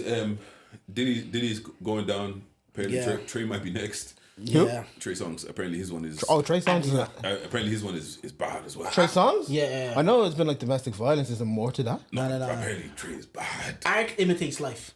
This guy was. This guy spent his whole career making sex songs. Neighbors, no money. What? He said, I invented sex. I did. Do you know what kind of nigga you gotta be to say that? I invented sex. I believe that because These guys put this all in the music, man. and- I Need a Girl Part 2, did he? He needed a boy too, apparently. I believe that because but yeah, what's gonna happen to him? Yeah, it's coming boys to him for like life. there's no way you can just do this, get away with it. There's consequences, and Can't have these guys aren't your savers, man. they're not your saviors. But you know what it is as well. Like I was watching a clip of Margs the other day, and he's on some podcast, and he's talking about like his life back in the streets, and he was talking about how he just kind of started feeling invincible, where it's like you're doing stuff and you're getting away with it, and nobody's touching you and shit like that, and that's on his street level. Yeah. Now imagine you're a nigga that has millions, hundreds of millions, and you've got influence. You can take somebody that is essentially nothing and make them a star. Yeah. And once you're done with them, just cut them off and remove them from The power's anywhere. intoxicating. Do you get what I'm The saying? power's intoxicating. And so if a regular guy that's probably, let's even say at the high end of it, is making like 100K in England doing some street shit, let's even say 500 on the high end. Even Half a if mil. you look at Top Boy, you can see like they were like on a street level shit, but like you could say Sully felt invincible. Yeah, do You you know felt what I'm like saying? I'm the guy. I make this whole operation goes through because of me, Sully and Duchesne. Now imagine like you've been doing this since The 90s, 20, 30 years. probably 80s. You can influence even like Stringer, even some of the information of like he would make people do things to other people. It wasn't even about the sexual arousal anymore. It's about the power of knowing that like I can make you have sex with him or her. Or like I have the power and influence, and if you don't do it, I can control your career and then I can control what happens to you. And I've said it many times on this pod. We're not built to have power. Like We're not built to have fame or power. yeah, it's just as people, it just doesn't work. I remember I just saw this somewhere yesterday. It says, "Isn't it mad that across the world there's graveyards of like of empires that they thought they were forever? Like the Roman Empire thought they were going to be forever. Genghis Khan thought every single empire thinks it's going to be. We're gonna be it, but every single time they all fall. And like you do some folk shit and you're like, yeah, you're in the moment, you have that power, then power's intoxicating. And back to that point, it's like, and sometimes people on the internet think they have this power to make or break you, then think they have the like, oh, now we've got him, let's do this. Harvey Weinstein, same thing. He had the power to make stars. Look at that guy's life. Look where he is now. And you know what it is? It's always like I know it's like a cliche in movies where it's like that one person you didn't notice and wasn't really important in the beginning. They went on to being something, and then now you're reaping the benefits of whatever you sowed back in the day. So it's kind of like you've abused and you've hurt so many people, and it's like there's for a fact there's a lot of people that just want to hide that shit and forget that it happened and bury it away. But there's some people that it's like I can't live with myself. Like I gotta come out. I gotta do something. Like there's no way that you fucked my life and you're getting to sleep in a 52 foot bed. Why did they want to enter authorities? hey,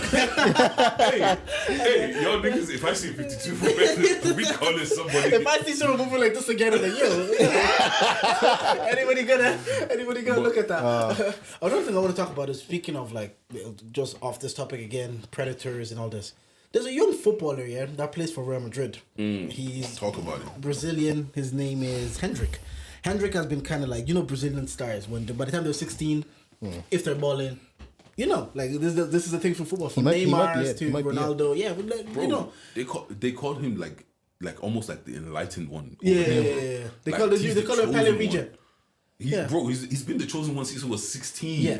So from 15, 16, this guy's been playing pro ball, and obviously he's had a girlfriend in his life back then. So now he gets to 18. He turns 18 like a month or two ago. The minute he turns 18, this girl puts a ring on it. Put pause on that. Yeah. My guy turned 18 and he moved to Real Madrid, the biggest football club in the world. Yeah. Like when we're talking about trajectory, he skipped everything and went straight to the top. So top of your game, 18 years old, your whole Brazil has you as you're that guy. Yep. The biggest club in the world has bought you and said, this is that guy. Of course she's gonna knock that shit down. And then, okay, but she is 22, 23, 24. Well, she's 21. 21. And the mom I said she was against it because what happens is then when you have this trajectory and you have this star potential in every sport, I'll even talk about the Utah Jazz's latest pick, you are seen as a cash cow you're seen as You're a ticket. you're a ticket. Can this be viewed as predatory behavior to see someone like that's a teenager or a bit like 4 or 5 years younger than you, but because you perceive them as like, oh, they're gonna get me out the hood, I'm gonna be rich, I'm never gonna have to work? Or is predatory behavior can we only view it really through like sexuality, taking advantage of them that way? No, you can be like being a predator doesn't mean have to be sexual. Like I think, but for this one, your one, like, where did she start off? Like how did they even meet each other? Because I know he's been in the limelight for a beginning. So. Yeah. But like you can be like, it's almost like latching yourself onto somebody's business potential. Yeah. Oh, I see these people are gonna blow. Let me be always under. Let me be around. Let me tag around. Let me be on their stories. Let me be. I think being a predator is not just something that can be something we see sexual. Yes. You know. So even like an agent, for example, or Scooter Brown. or with like Bieber. Or whatever, and Taylor Swift and all that. But I wouldn't call him a predator. Yeah. But like there are people in that mold that like they specifically do this just to.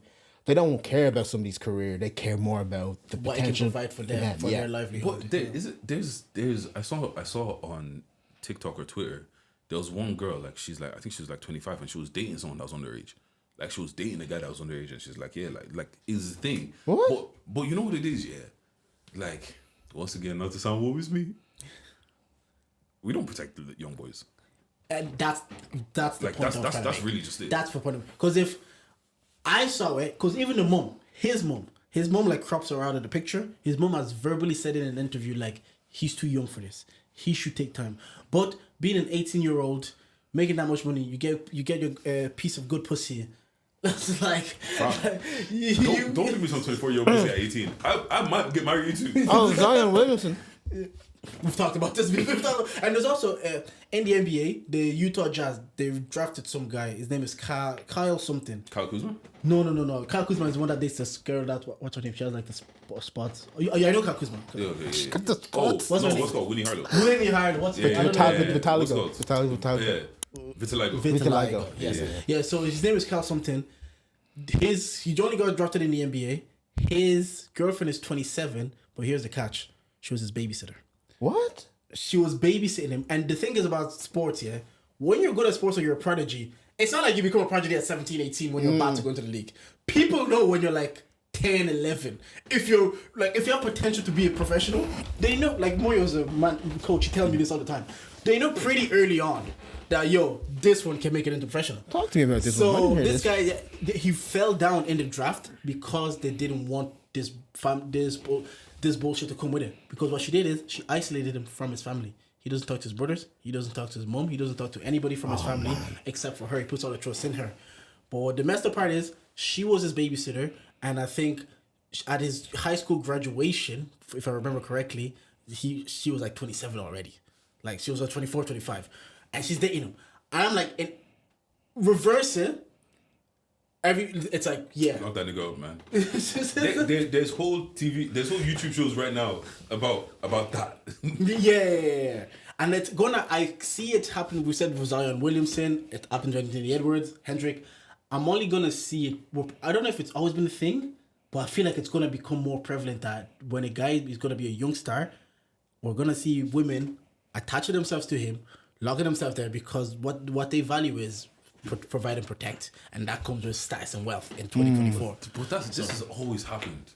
Like, yeah, okay. We might just be privy to it now. Yeah. But there's definitely some high school basketball players that everyone thought was going to be the next big thing that's fucking their teachers, or there's fucking some, like, it's always happened. And we don't care. Yeah, but like, do we? Even let's even go back to the people, the like teachers and students fucking when it's a male teacher like doing inappropriate shit with a female student, we're up in arms. Happened in my school actually, but she was 18 and he was a male student, so he could only get suspended because she was an adult and it was consenting age.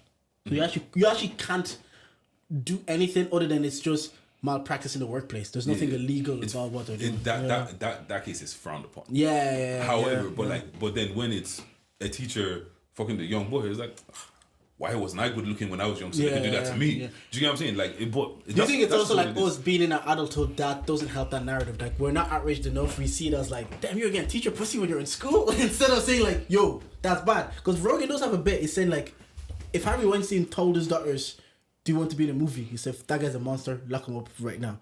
But if he told his son, it's like, and a female executive told his son, and what, you don't want to be Batman?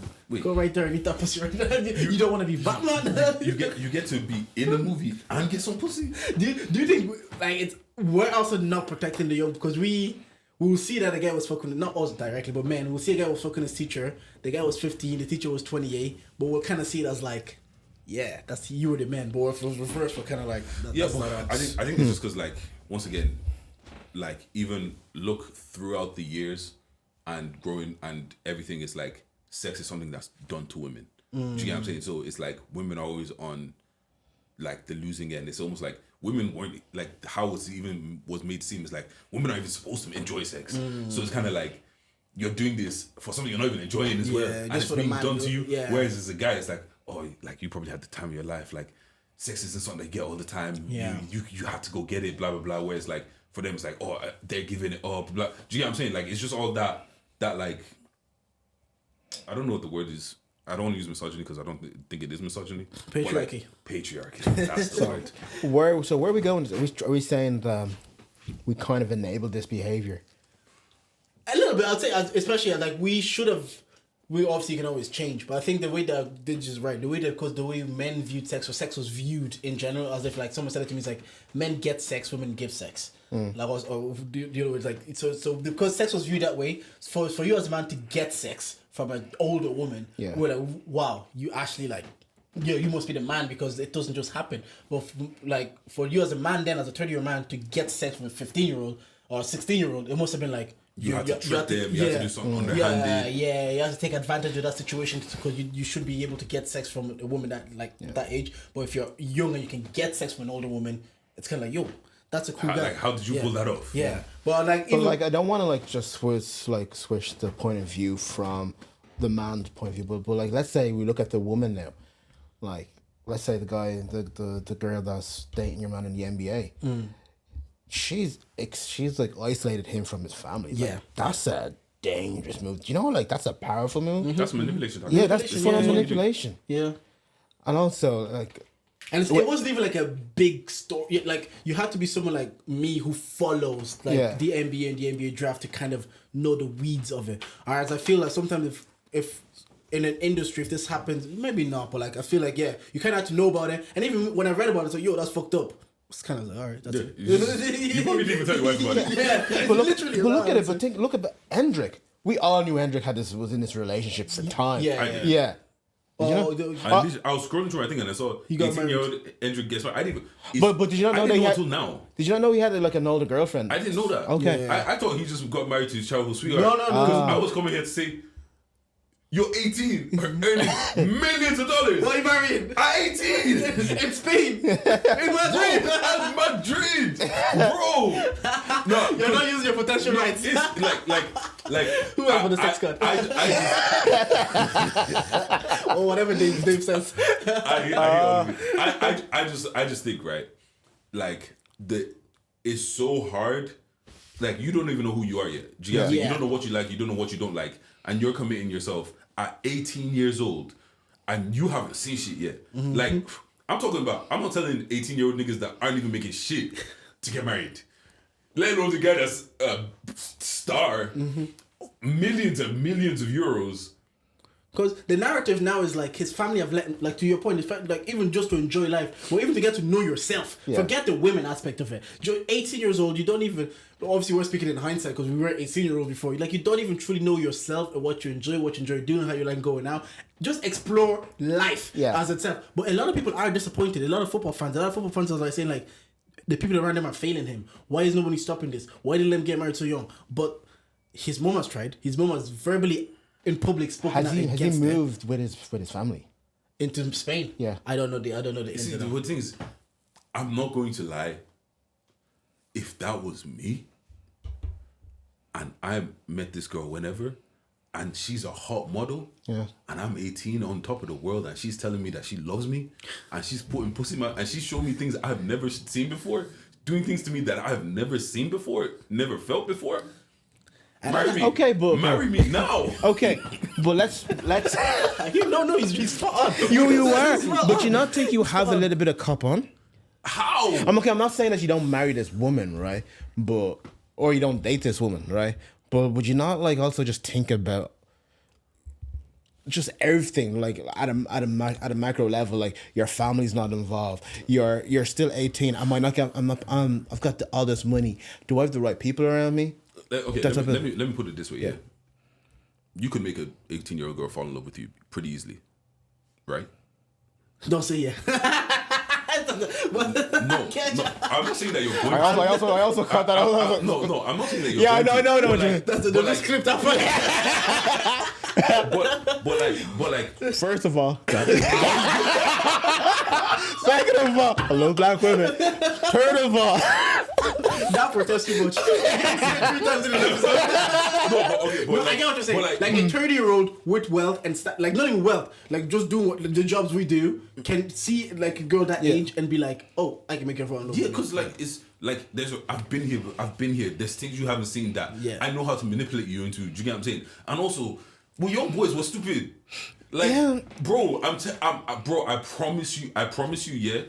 As a kid, as a 18-year-old kid that is a footballer, you come home, rub his back, rub his feet, give him a little pussy, give him some head. He's going nowhere. Tell him that you love him and you're hot, and then everybody that sees you with him is like, oh my god. But you know they've got a contract.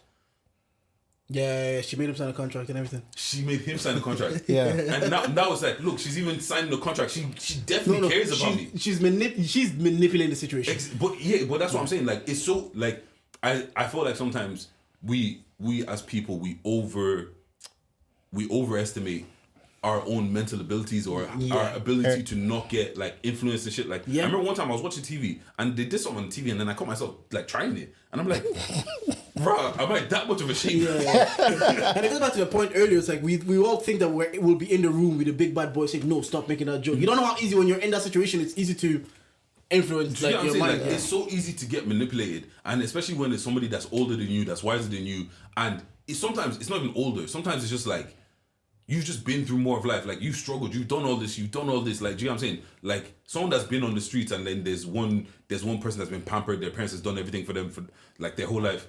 Of course, the person that's on the streets is gonna manipulate you. I get that. I'm just like, honestly, I'm with you with there, but I'm just also like, because when I talk about this girlfriend, I thought she was like 25, 27, 28. She's only 21. Yeah, she's like, I'm not even saying this one is particular manipulation. She probably is. I'm not saying it is. But all I'm saying is, I think it's because the mom is against it and the mom has verbally spoken out against it. That bit there. She is seeing, like, she is, again, maybe she's just protecting her son and she's being protective because, like, I would have the same mindset. I'm like, why are you rushing him to marry? Like, why are you rushing him? She's been talking about marrying him when she was like 16, 17. So why are you rushing him to marry? Because if you're rushing him to marry, in my mind, it's like you have there's an ulterior motive here. Mm-hmm. There's something, and it doesn't have to be even like an age thing. It might just be like the predator thing. To your point, might not just be an age thing. It might be of like, I see his status, like I see where he is in life, and I want to lock that down for myself. When she leaves, she gonna leave with hell.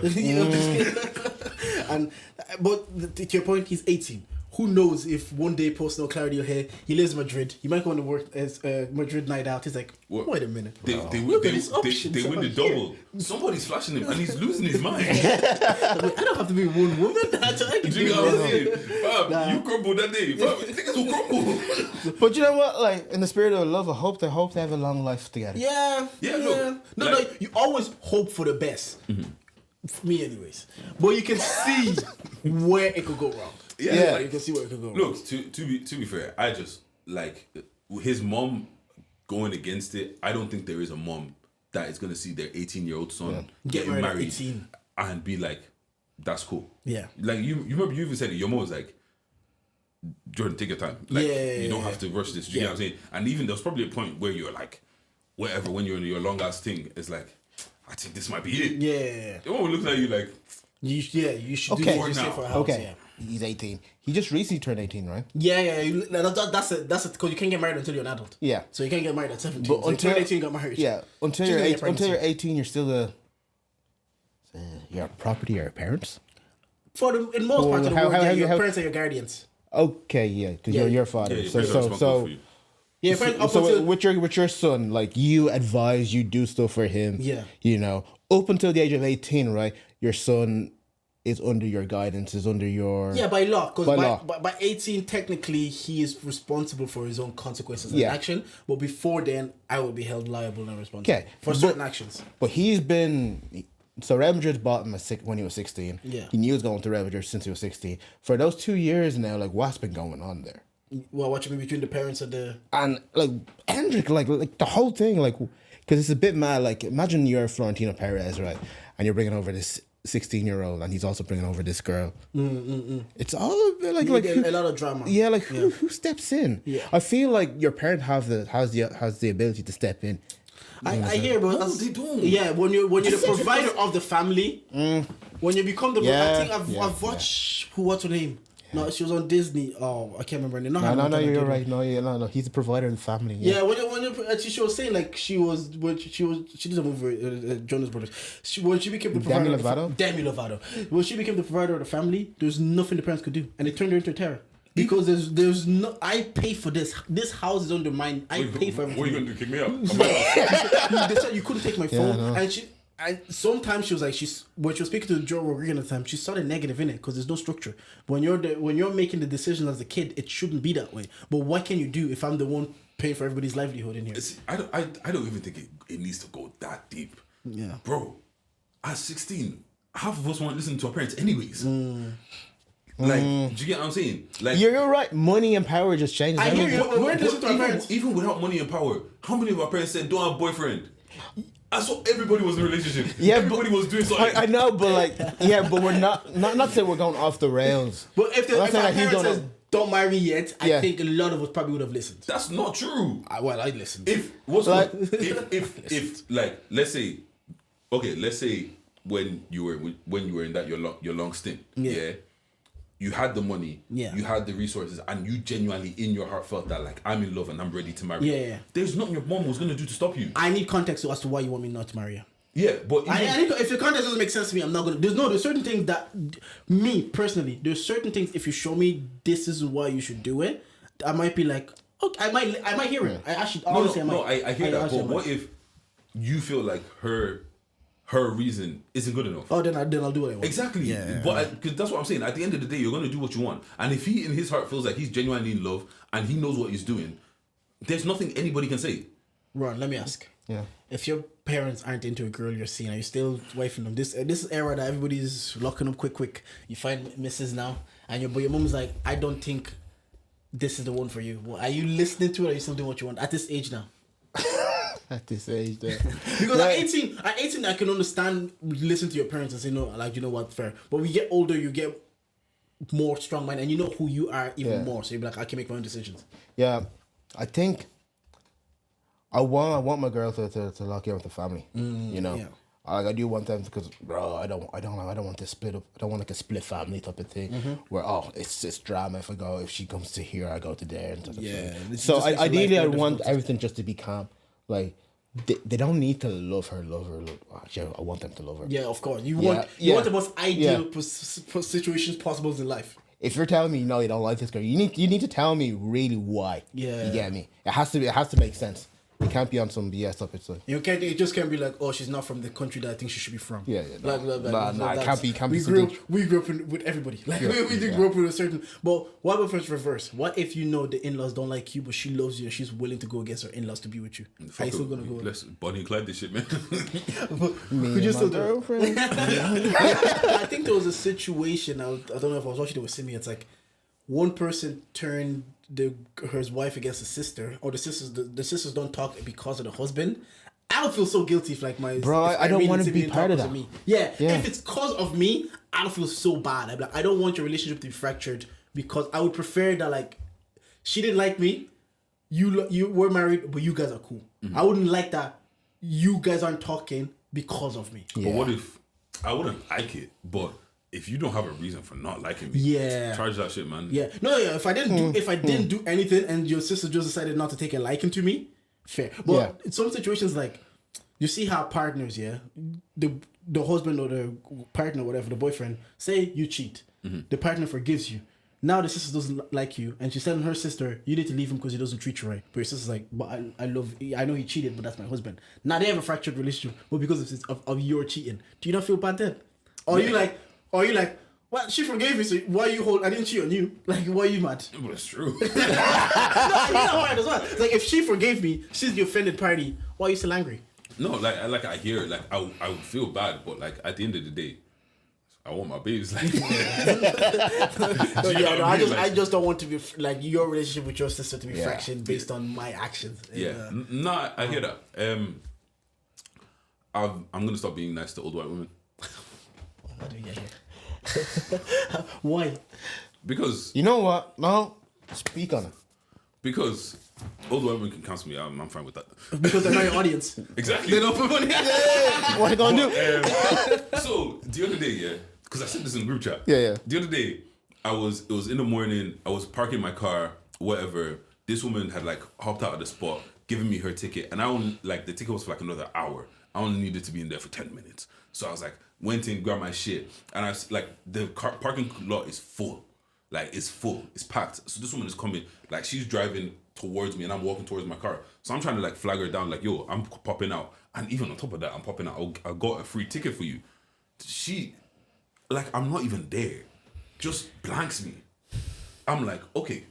And this is something that's happened a couple of times in me. I was gonna let you cook. That happened months ago.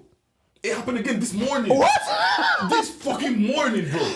And then also, do you think you're the way, bro? You had the do-rag on. I didn't have the do-rag on that time. Do you think you're okay. Even if I did have the do-rag, so fucking what? So fucking what? We don't victim blame here, but do you think you're the problem? Yeah, look, the thing is, I'm not gonna lie. I'm not gonna lie. Yeah. I do know that I can come across as intimidating, yeah. However, babes, you're in your fucking car. Like, do you want me to let me tell you what happened to me? Yeah. So I'm gonna turn sideways for this so the camera can see. So I'm crossing one road, yeah, and it's one of those roads that you cross half the road. There's a little island. You cross the other side of the road. I cross half the road. The light turns red, yeah. Okay. And I'm walking towards a place to stop so I can go to the next side of the road. This woman is in her car. She does this. Oh. She looks at me. She looks straight. She locks the door. No fucking way. I swear to God. Bro. Persist, no. And this is the thing, yeah. And this is the thing, yeah. I saw you before you saw me. If I was gonna do a thing, there's nothing you could do about it because I would have opened that door and dragged you out that bitch. Jesus. I'm not gonna do that because I'm not that guy. Now, the other day, yeah, I'm doing a delivery. So it's a weird house where there's a door in front and then there's a door literally on the side, yeah? Yeah. So, and there's a window right by the door. So I knock on the door, but before I knock on the door, I see there's a window cracked open, there's someone smoking out the window. So I go to the guy like, yo, bro, is this for you? Doesn't even acknowledge me. And I'm just like, so you actually think I'm a dickhead? And that's why these old white people, yeah, I understand that some of them are lovely. Like, I've come across... The guy smoking was old as well? Yeah! I understand that some of these people are lovely, yeah, but if you want me to be that guy, I will be that fucking guy. I'm no longer doing that shit no more. Like, see Deji on the news. Well... Sigh. Apology video soon call. No. Don't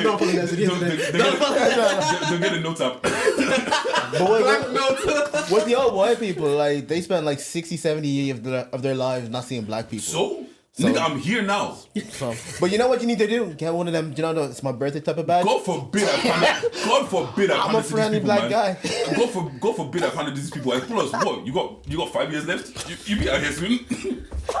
You alright? I'll move into your house. Yeah. Bro, don't worry. Your granddaughter wants to fuck me. Remember that. Oh. Yeah, but bro, you grew up where? What? You grew up where? I grew up down the road and then I moved to this countryside for a bit. When you're in the countryside, yeah, and you're the only like black people there, are you experiencing any of this kind of like? Because I grew up predominantly about Brickin. Yeah. There was a lot of us by the time I was there.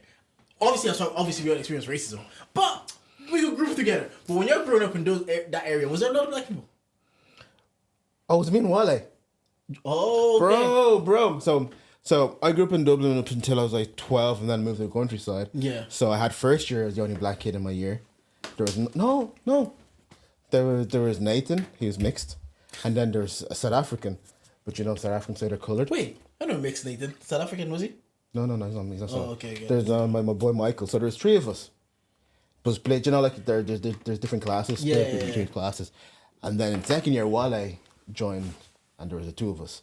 So we went from 3 to 4 and then by the end of school we got to 5. What's microaggression like? What? What was micro? I was good, like people, because I had the Irish accent. Okay. I'm calm, I'm chill. Oh yeah, I think Wallace said this to you before. Yeah. He was the one that they were picking on. Bro, you. they be saying something. I'm like, Ron, you're cool. Did you defend your friend? What? It's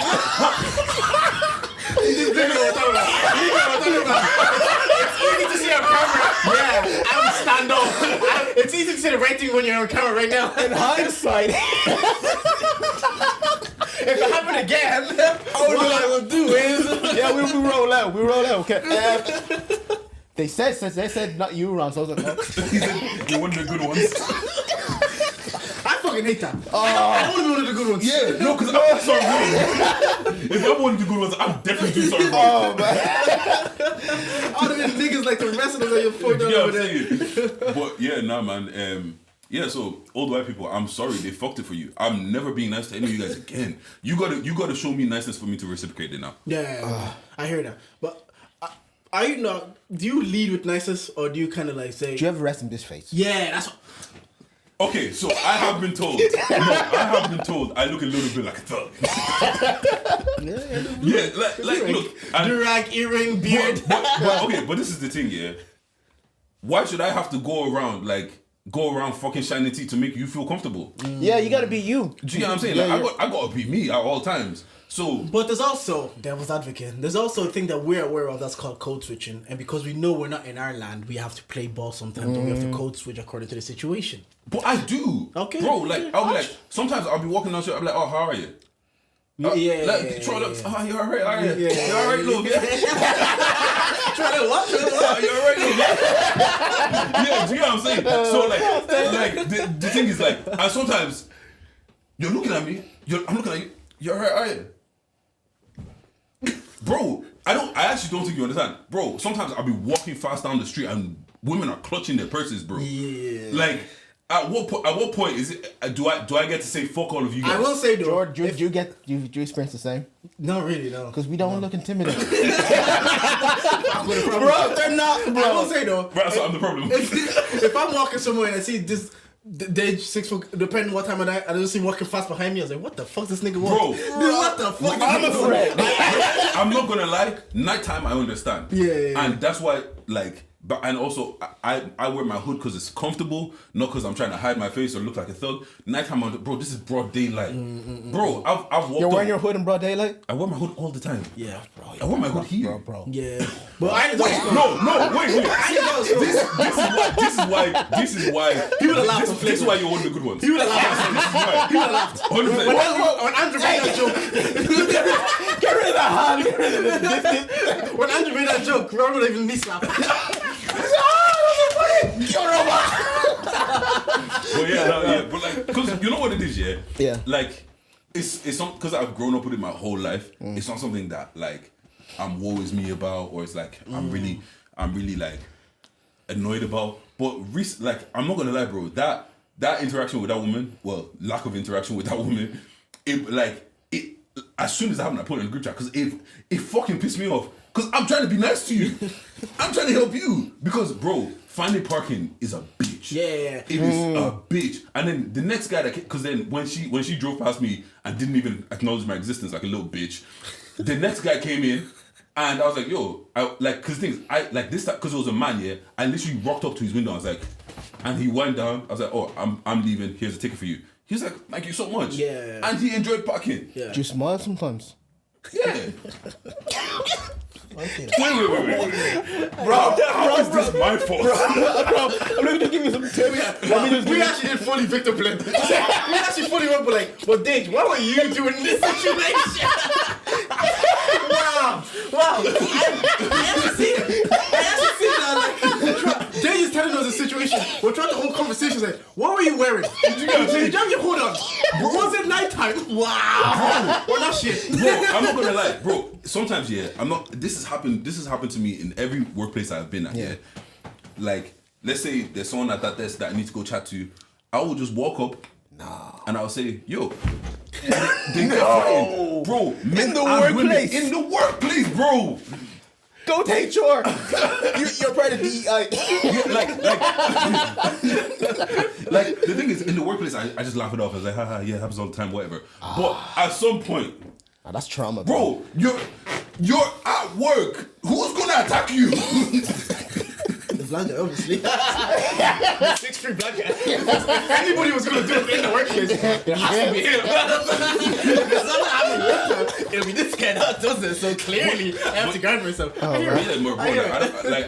don't know, man. It's like these are the struggles of being big and black. I honestly understand your POV. If I am genuinely just trying to exist in this world, being a man, like being courteous and being nice, and honestly, I would be fed up too. But Ron's a piece of shit. I spend this whole segment victim blaming. What? I'm just saying, throw a little smile out there. Throw a little smile out there. Bro, sometimes I'll throw a little, so be alright. Like, what the fuck is funny? Nigga, I'm paying bills. What the fuck I gotta smile about? This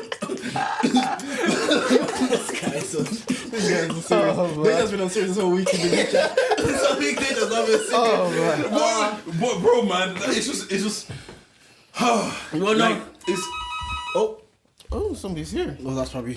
We're gonna. They're probably wrapping up Oh, soon. the door's locked. Yeah, the door's locked. Yeah, Simi's downstairs. Is that what I do now? Not open for your wife? I'll go open it. We're the main character.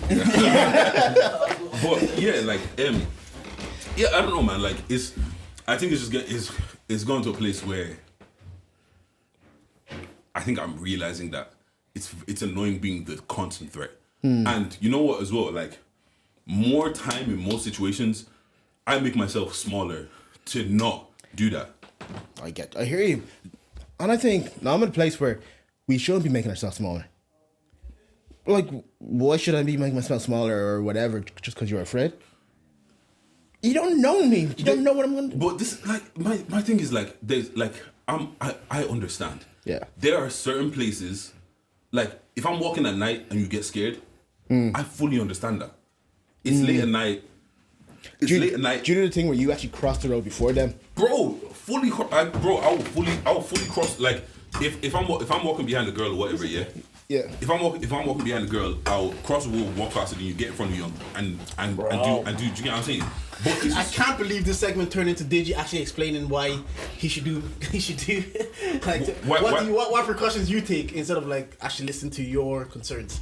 But like we're bonding over our shared trauma. Hey, we don't have the same trauma. What's the trauma, sir? Oh, I said I'm going to stop being nice to old white women, or just old white people in general. Usually.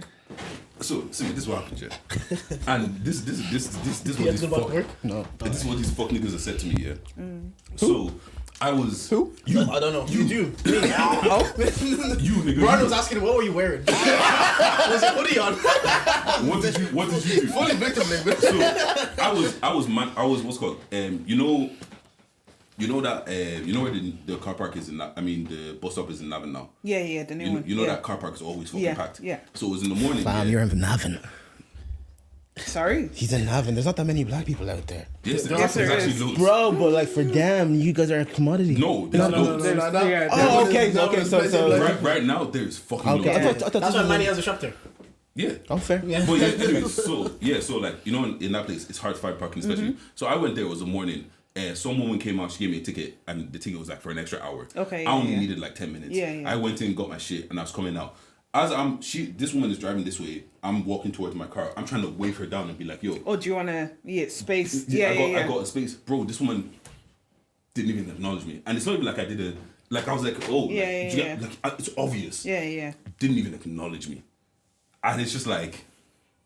Can I get Maybe one she more didn't off? understand. What you mean? No, the one that tell her about the one day you're crossing the road. Oh. This one is a funny one. I'm crossing the road. Yeah. You know, it's a big road. Yeah. You cross half the road, you get to that island, you go to the other side of the road. Yeah. I get to the half the road, the light turns red. This woman in this little like Opel Corsa stops, looks at me, locks the door. But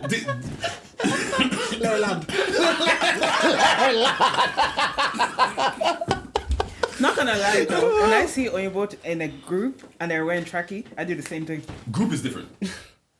I'm solo. Yeah, sure. By myself. But we also said this is a scary road for women because the other day, it was not even the other day, it's getting darker now. And Sirius like went around the corner to the neighbor's house and she's like, it was so scary walking back. I was like, why? It's dark.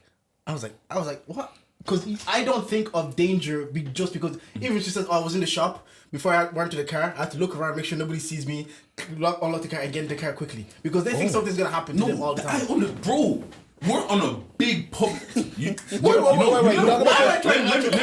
Let me tell you exactly where we were. You know Clare Hall? Yeah. Yeah. You know that road in front of Clare Hall? It was right Huge there. one. She was here. There was like 10 other cars, and there was other cars on the other. What the fuck am I gonna do? Drag you out of the car when everybody in every fucking camera Maybe can she see had me? her handbag on because you know there was a time when people were taking. I love this. I love how Deji's telling us what this and everybody's trying to find a reason. What? Wait. Wait, Why are we protecting these random women? hold on. I'm not protecting them. I'm just saying. Were you wearing the black Crocs? Chains out?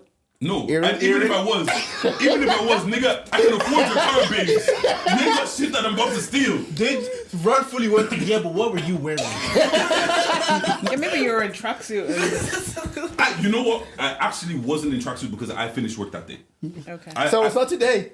No, that was. So the story has changed. What are you talking about? No. You said it was This is a today. different No, this story. was a different story. There's This two is a different different stories. But you said there was one No. from today. Oh, what's called? The same thing with the parking happened this morning. Ah, okay. At this point, Sibi, do you not think he might be the problem? If it keeps happening to him? No, All right, I'm fair not. This is why we protect black women, because they protect black men Wait, what's one? God is good all the time. Two. all the time. God is good. 2, we protect black women. Come on. And three? 3, domestic violence is not something to laugh about.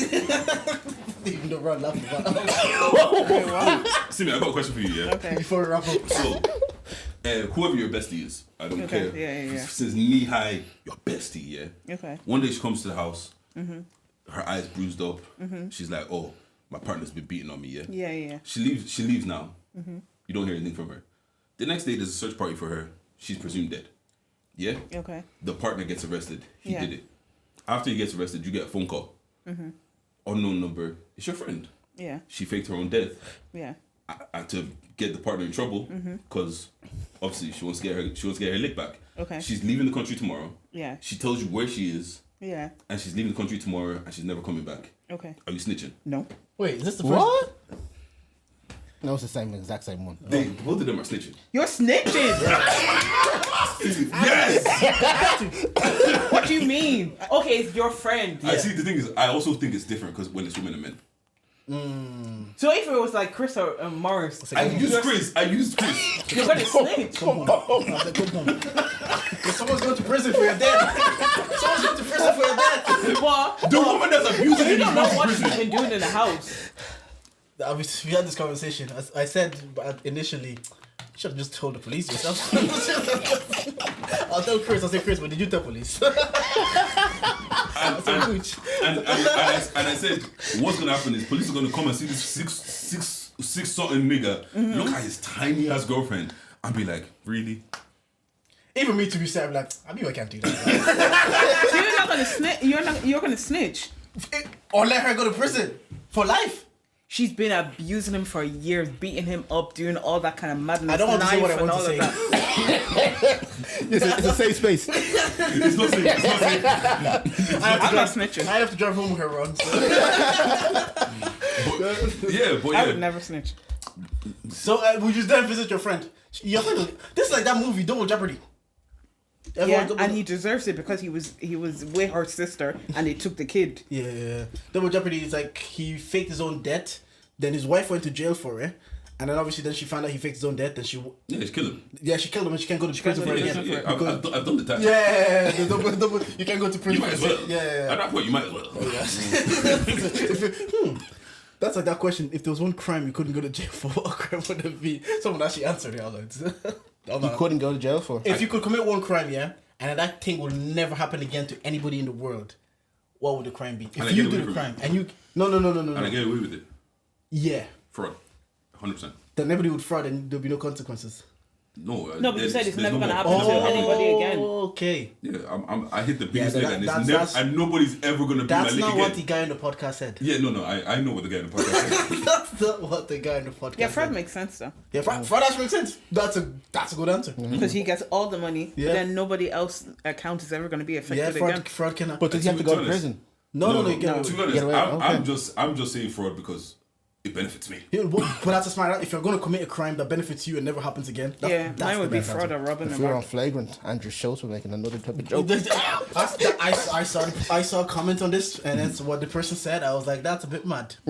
That's a But bit yeah, mad. I don't Why know, would your man. mind go there anyways? Yeah. I'm tired of making myself small for these old No, people. man. I hear it. No, you shouldn't. I sure. I think Simi, there was a thing that Simi asked me before. Is like when you're walking and the white person's walking the other way. Do you always find yourself you're the one moving out the way and they just keep walking straight, or do you keep walking straight and they move out the way? I think I've been in the way so much that I'm just naturally do that. Even when I'm not the one in the wrong, I'm like, oh, sorry. I don't do it anymore. I don't do it anymore, but I did it yesterday. There's two kids in the middle of the road. Kids don't count. Yeah, kids don't Yeah, count. so I was like, no, I have to go around. I wasn't gonna make. I don't move out. Like I remember, like maybe last week there was two women.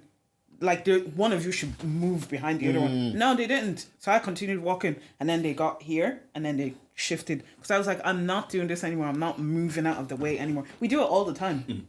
Women, all of us. Let me even make you laugh while you were here. These niggas laughed at me. What? This has happened to me in every workplace that I've been. Yeah. So they always believe you. We don't. But today we need a context of the story of why it's always him. If something is Because I'm big and black. hey, I heard that if I had a friend and she was getting cheated on by all their men, five boyfriends, I'll ask her, why are all of them cheating? So you have to know sometimes why it's always you. Anyways, But what's the question? every workplace I've been at, like let's say someone is sitting there and I need to ask them something, I'll go up to them and ask them, and they'll always get frightened. Like they'll physically jump, like Yeah. all of that, Yeah. Male and female. male and female.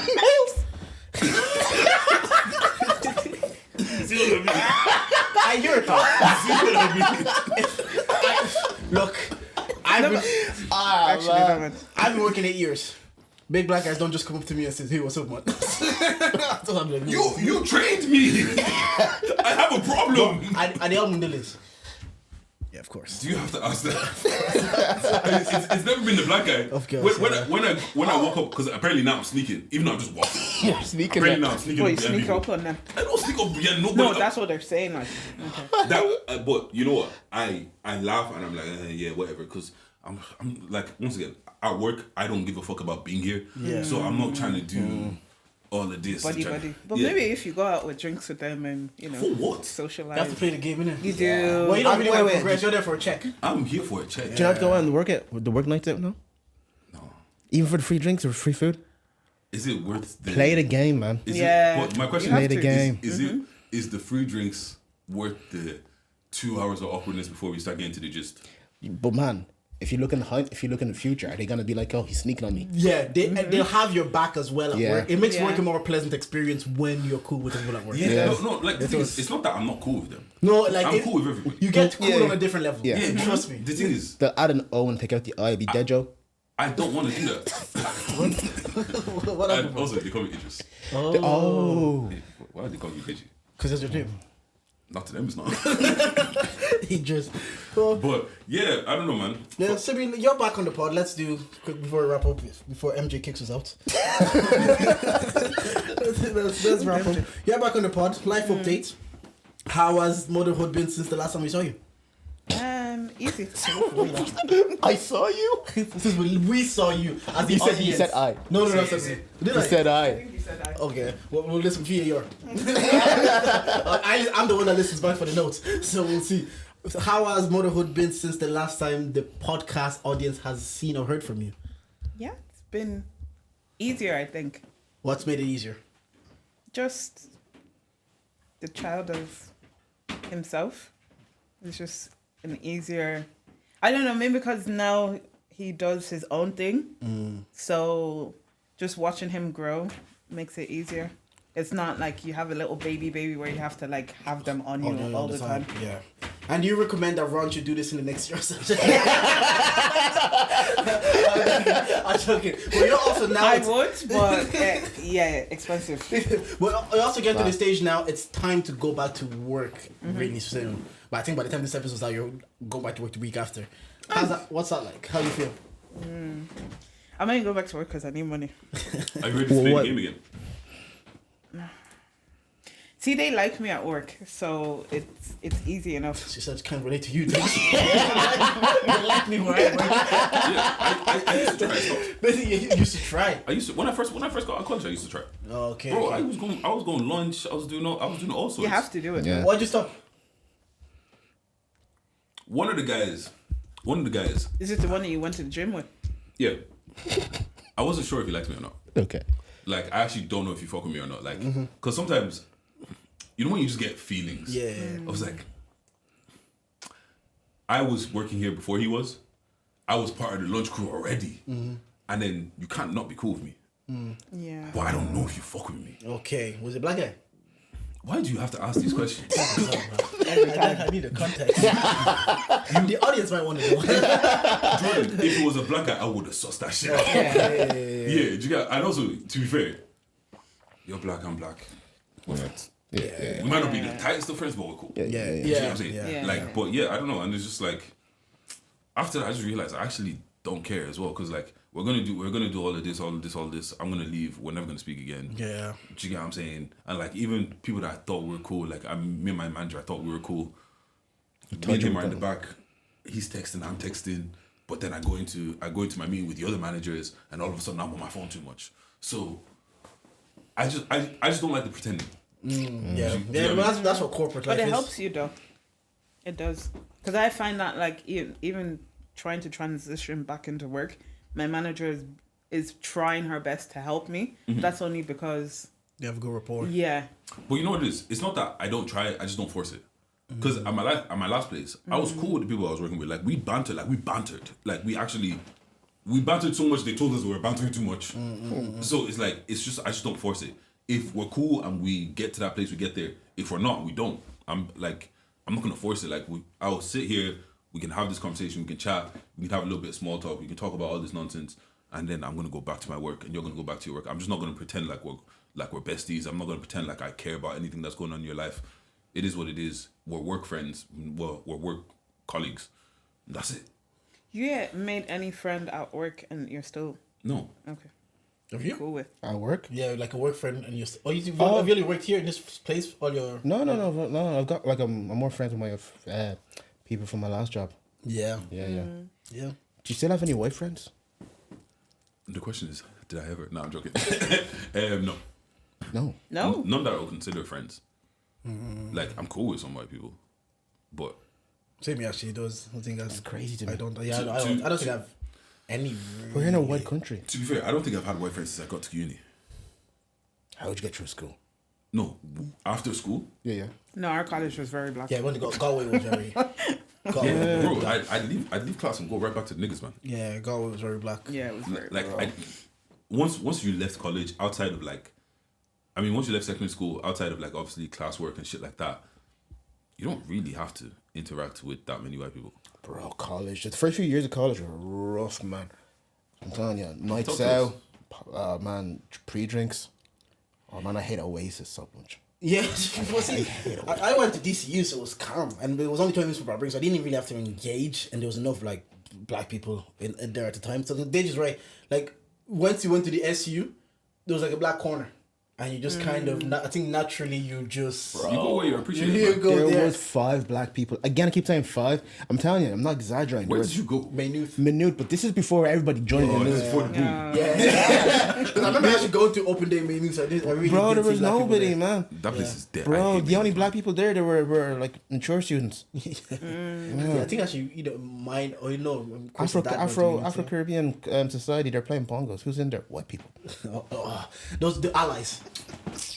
Hey, you gotta fuck with the allies. I do. You gotta fuck with the I allies. do, but sometimes the conversations they want to have is too much. You're from Congo.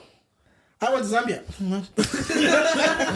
Do you know this one artist? I'm like, don't know. Oh, this, oh, you must listen to what is it? What is it? Oh, Mike, what is it? Is it Fela? Oh, you listen to him? I was like, nah, listen to Davido, man. The worst is, Burna Boy. you're from Nigeria, yeah? I used to work with this Nigerian guy in Longford. Do you know him? Bro, Do you know him? Did I go to Longford? It's called Congo. I work recently. At least some guy comes to me and says, my colleague, he says, Jordan, you're from the Congo, aren't you? So yeah. I was watching a documentary about it on Netflix. I was like, alright. About the cobalt. And I was like, that's very progressive of you. He says, yeah, it's messed up what's happening. I was like, yeah, right. But you know what though? I appreciate those guys. Yeah, I've always said it. It's like- just them trying to connect with you. That's it. They're not doing anything. They've seen something. They know. They're trying to make a connection with the guy Jordan from work. I can maybe bond with him. Yeah, but you over don't this. do that with white people. You don't go, oh, I was watching this documentary about Irish people. They're the majority, man. They'll be alright. That's actually the fact. I don't. No, I know, but what I'm saying is to connect with them, you don't go out of your way to be like, oh, what's something really white so I can connect with them. I think because we have to do it so often. Yeah. It's second nature to us. So like we know how to connect, and also for the most part, you watch football. Sports has been a lifesaver for me. Sports has just been a life, and that's the connection. But they feel like because a lot of them, to Ronn's point earlier, there wasn't black people. They didn't grow up with black people. They didn't see black people, so they just saw black what they perceive. Especially if you're working with like 40-year-olds, they probably didn't have black people in their school, so they just saw what they perceive black people to be. And now the first time they have black people in their lives and they're seeing every day at work, so they're like, how do I connect with him because I never really had to try. Whereas maybe Kate's white friends, they won't feel like they need to talk about rap because they grew up with white people, black people, and so they've integrated in their society from the beginning. So they don't want to see a black person and be like, oh, let's talk to them about rap. They just see them as like, oh, that's just a person. Maybe the 40-year-olds they only saw us on TV. Like, and I was rappers. Like, bro, the first primary school I went to in this country, me and my sister were the only black kids in the school. Yeah, that was mine. Oh yeah. Like, yeah, that was me and Kevin. It was me, Bambi. They were the first two blacks, and then our siblings joined, but we were like the only ones. exactly. So like, Did you feel like you had to represent for your community? yeah, I had to protect my community. I thought. I didn't. No, we're joking. I didn't. I You was know just how a the kid. Shxtsngigs they were like, oh, Shxtsngigs are saying we should be doing better to protect our community. So we're talking about like, what different community? No, is your community Congolese people or is your community black? Like, what is your community? It's both. I think it's two separate communities. Yeah. Were you offended by? You're the wrong person to ask. What? Offended by what? The Shxtsngigs. I was gonna ask her about the Shxtsngigs and like the. I can't remember it, to be honest. I It's- can't remember the clip. Essentially, Andrew was like. But Andrew's like Andrew. Andrew does that That's what- rubbish. that's what like Andrew does. I keep saying about him and Akash. Sometimes their jokes even make me uncomfortable. You said this. And I'm not Indian. Do you know what I mean? Yeah, It yeah, makes yeah. me uncomfortable that he laughs so hard about it. But if that's their relationship, that's their relationship. Like And that's a good point also, because it's like I could see Ron and Beckley joke, for example, and I'd be like, whoa, that's a bit far. But if that's their relationship, I'm just projecting what I deem to be too far on their relationship. They might feel like, yeah, this is how we. This do you is how think we he's banter. looking bummed then? I think he when he went on True Geordie, like True Geordie's podcast, he actually said he finds some of Andrew's Indian jokes to be offensive and to be a bit too far. So why not say something? I was getting there. He said if he starts becoming the comedian on the podcast, policing the jokes, then it kind of ruins what the podcast is. Then it becomes that it causes friction and it ruins what the podcast is. And as comedians, you're not. If this is their moral, their code. If a joke is deemed to be funny, then it's just a joke. Let it be a joke. If I start saying no more Indian jokes, then why are we stopping Indian jokes? Then we should stop Jewish jokes, we should stop black jokes, we should stop Scottish jokes, we should stop all jokes. Because if the minute you start policing one set of jokes, you might as well then start policing another set of jokes. Because it's less funny if you're laughing at the black jokes, but you're not laughing at the Indian jokes. Then it looks more mad. Because he did say, I do get offended. But he says, how does it look if he's making a joke about women? I'm laughing. But he makes jokes about Indian, then I get offended. So if we're going to make jokes, let the jokes be jokes. I guess and it is what because it he's is. a comedian, me, I'll be like, look, that's off. Yeah, you're not held at the same standard. No, you no. and Akash won't be held at the same standard. So, and I think that's what happens to Shxtsngigs. People, they've built a standard of what they are, and so they're held to the wholesome black boy joy brewman standard. And then they just said it earlier, you go on flagrant. that's probably not the space for the brand you've built. Diary of a CEO, I'm telling you. No, they should have gone to 85 South. I saw somebody make that connection. Yeah. there. That would have That would been have one. been so good But for that's them. probably not the space for the brand you, because I know people like who have said, like people are saying like, oh, Andrew's this way, Andrew, like whatever, and it's true. Because if you look at Andrew's clips in isolation, they look absolutely mad. But that's how he's built his audience. He's built his audience on saying the shit that I cringe at the jokes. I say, oh, that's a bit too far. Or he's doing a bit too much there. But at the end of the day, that's their thing. They But say, where is too far? Because what I'm saying is like, you people won't stop listening. yeah. What we said If earlier, it's too far, would you? too far, too far to make me listen. It has to be, his action has to be like, or Kelly or PDD or whatever. Like too far in terms of like a joke. I don't think it's like, oh, what did he say? That's too far in terms of joke. I don't know where that line is. I think it's different with men and women, because I think women will just be like, yeah, I can't be bothered. Because with that anymore, cobalt and joke they cut said about that off. Congo, I didn't think like, they made a cobalt joke about the cobalt mines in Congo. I need to start Who listening to made 90s, that 90s Oh, babies. yeah. Or they laughed at that cobalt joke about cobalt mines in Congo. I never thought like, that's Congo's where we're from. I've never said, that's too far, I can't give them any attention anymore. I was like, that's But also, catch the smoke. well, what's your phone? What? What's your phone? I also think it's sometimes like we're so far removed. Like Yeah, you that's don't know anybody that's directly involved in that. Do you know what I'm saying? Like I know for a lot of black women, it's like I was called aggressive in school. I was called angry. I was called this. I was called that. So it's like when you're saying that and you're laughing at that, it's directly affecting. Yeah. Do you know what I You're mean? projecting what I used to be. Whereas a lot of these jokes What are I'm made. called, sorry. A lot of these jokes are made. But what is I a joke have too been. far for you? That you say like, oh, if your favorite, like say Filthies, you love Filthies. What can they say that you're like, all right, that's too far, I'm not going to listen to them anymore? Right. To be honest, it probably has to be like rape jokes and shit like that. Like that is like, because it's like, rah, that's mad. Do you get what I'm saying? What if they made a joke about where you're from, like Nigeria? Like, Well, it depends on the joke, right? I guess it would depend on the Context joke. of Like the joke, what they're saying. it depend on the context of the joke and all that What's kind say of your shit. fraudsters? You guys do 419. I don't think that's too bad. Well, I can't even speak on it. What's too far for you? Well, what's too something far? that can say that your favorite content creator can do, and then be like, I'm gonna stop fucking with them.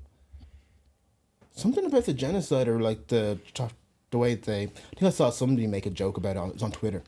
I think Dongo tweeted something, and then when they went against him and all that, multiple times. But whenever they go against Dongo, they find out he's Congolese. Yeah. And then they put up all these pictures of like whatever King Leopold did to the Congolese people. But that's not a joke. Yeah. Like they're actually trying to offend. there's no punchline. Yeah. Do you know what I'm saying? Like there has to be a punchline. There has to be something that makes it funny. That's not funny. You're just saying, oh, a bunch of you guys got killed. Can it be about another community? Say, for example, if someone makes the Holocaust joke, because like saying you're so far removed, you probably don't know your ancestors and stuff. If it's about another community, can you still be like, I didn't appreciate that, I'm gonna stop listening because he made that joke, or does it have to impact you directly for it to be too far? Or can too far just be broader? I think too far can be broader, but I think too far is probably more feeling Personal. than anything else. Yeah. And it's Yeah. like That's it. for you to get that feeling, Yeah. like it's gotta be. Do you get what I mean? Like I feel Sometimes like I get annoyed as well, depending, like, if your situation is bad and now you want to jump onto our situation, focus on your situation. Yours is just as bad. Don't come over here and be adding piles and piles and So everybody piles. should fight their own battle. low-key. No, I agree. I agree. Everybody, like, it's not my place to fight certain battles, and so I can understand why some people look at our battles and be like, well, you man handle that over there. Like that's what you. I told you, man, I've got a hierarchy. Yeah. There's certain things I care about, and What's your hierarchy? Black women. first, black people, black children, Dr. Umar Johnson.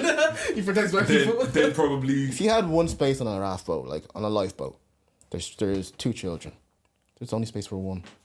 Taking the black or the white kid. of course I'm taking the black kid. I'm always going to I'm be always- Would you not jump out and put the other kid there? You know what they say, right?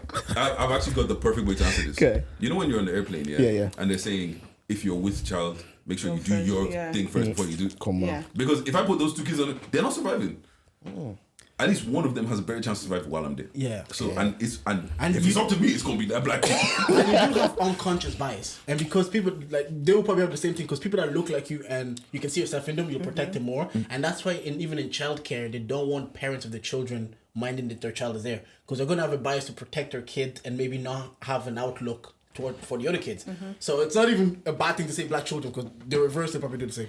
But now, like, are we never gonna escape unconscious bias? No, It's because always- it's conscious. yeah, It's always gonna be Because like I feel like It's even in embedded like in us. I'm recently right now I'm seeing a lot of man, I'm actually really into uncle age right now. I'm getting a lot of black people from Minute follow me on LinkedIn, and I'm like, bro, I don't even know you. And then some of them are like sending messages saying, oh, do you know any connections into my place of work and stuff like that? I'm like, maybe, but I feel like we've kind of like they're looking to us to help them in a professional way, to help them like. If I can people come looking for recommendations, I'm more likely to recommend the black person, just because I know how hard it is for us to be there, and stuff like that. But I feel like, are we not just doing what the white people did before us? I don't care. They've been doing it for years, so I'm going to continue But doing it. The thing is let's be fucking for real. Like it's as much as we want to do this whole everybody's this. You care about your people and you take care of yours first. Like Always. it's my family, extended family, friends. Yeah. my friend's family. Yeah. My friend's friend. If my friend asks me, like, you're so. and The that's whites why are I so say far back. I am never mad at nepotism because it's what they've done. Yeah. It's what we're finally in a place now where we can do it, and people are looking at LeBron weird. I'm like, my niggas, these people have done nepotism in just because they've done it at like board level, they haven't got to something on the court. Like I always say, the Cowboys, richest franchise in the world. Jerry Jones' son runs the Cowboys. Is he qualified? No, his dad owns the team, so he's gonna run it. So I don't look at nepotism. I'm like, this just has happened throughout time. We are just now in a position to do it, and it's annoying people because they've never seen us do it. So you would naturally be like, yeah, if I can get my son in a position to win, I'm going to do it. If I can get Ron in a position to win, I'm going to do it. And I'm going to do it before, shout out Mick. But if Mick and Ron are in the same situation and Ron asks me, I'm going to look after for Ron. No personal, no personal. Exactly. I realized recently, I love the grind. Huh? Do you? Yeah, I actually do. You love the grind. Yeah, bro. Elaborate. Waking up and grinding. Well, yeah, like that hard work, like Do you? I actually do, like, because I realize my problem isn't the work. My Okay. problem is the type of work. Oh, okay. Do you get what I'm saying? So like, what type of grind do you like? just anything that I like. Okay. Like, okay, there's certain days where, remember, I'll be editing fucking 3 a.m. in the morning, 4 a.m. in the morning, like, to get shit out the next day or all that kind of stuff like that. If I care about it, I actually do enjoy this week here. My day off yesterday, I spent the whole day running around doing shit. My day off today, I'm here, and then probably gonna edit after this and all that kind of shit, and then I'm back to working again. And I actually prefer that to not doing anything. I think the problem is when it's a 9 to 5, I don't like that grind. Yeah. So then all of a sudden I turn lazy and I don't want to do this. Yeah, 9 to 5 is just a means. It's a means to a way. Yeah, That's all it is. I have to throw a thumbs up to say that I was working. 9 to 5 is just a means to a way, and I find that people that work hard at something, I think it's impossible to work hard at something you don't enjoy. Because you're just hard, your heart won't be in it. Because I don't know if who wakes up and does a 9 to 5 and willingly works hard and don't find pleasure in it. Because you're just gonna be like, No, they do, people. but what they're looking for, they're looking to climb up the ladder. Yeah. I guess that's the enjoyment is the progression. Like, just for the enjoyment, just in the work itself, I think. Anyways, maybe not, but I find it like it'll be difficult for me to. There's no progression in this.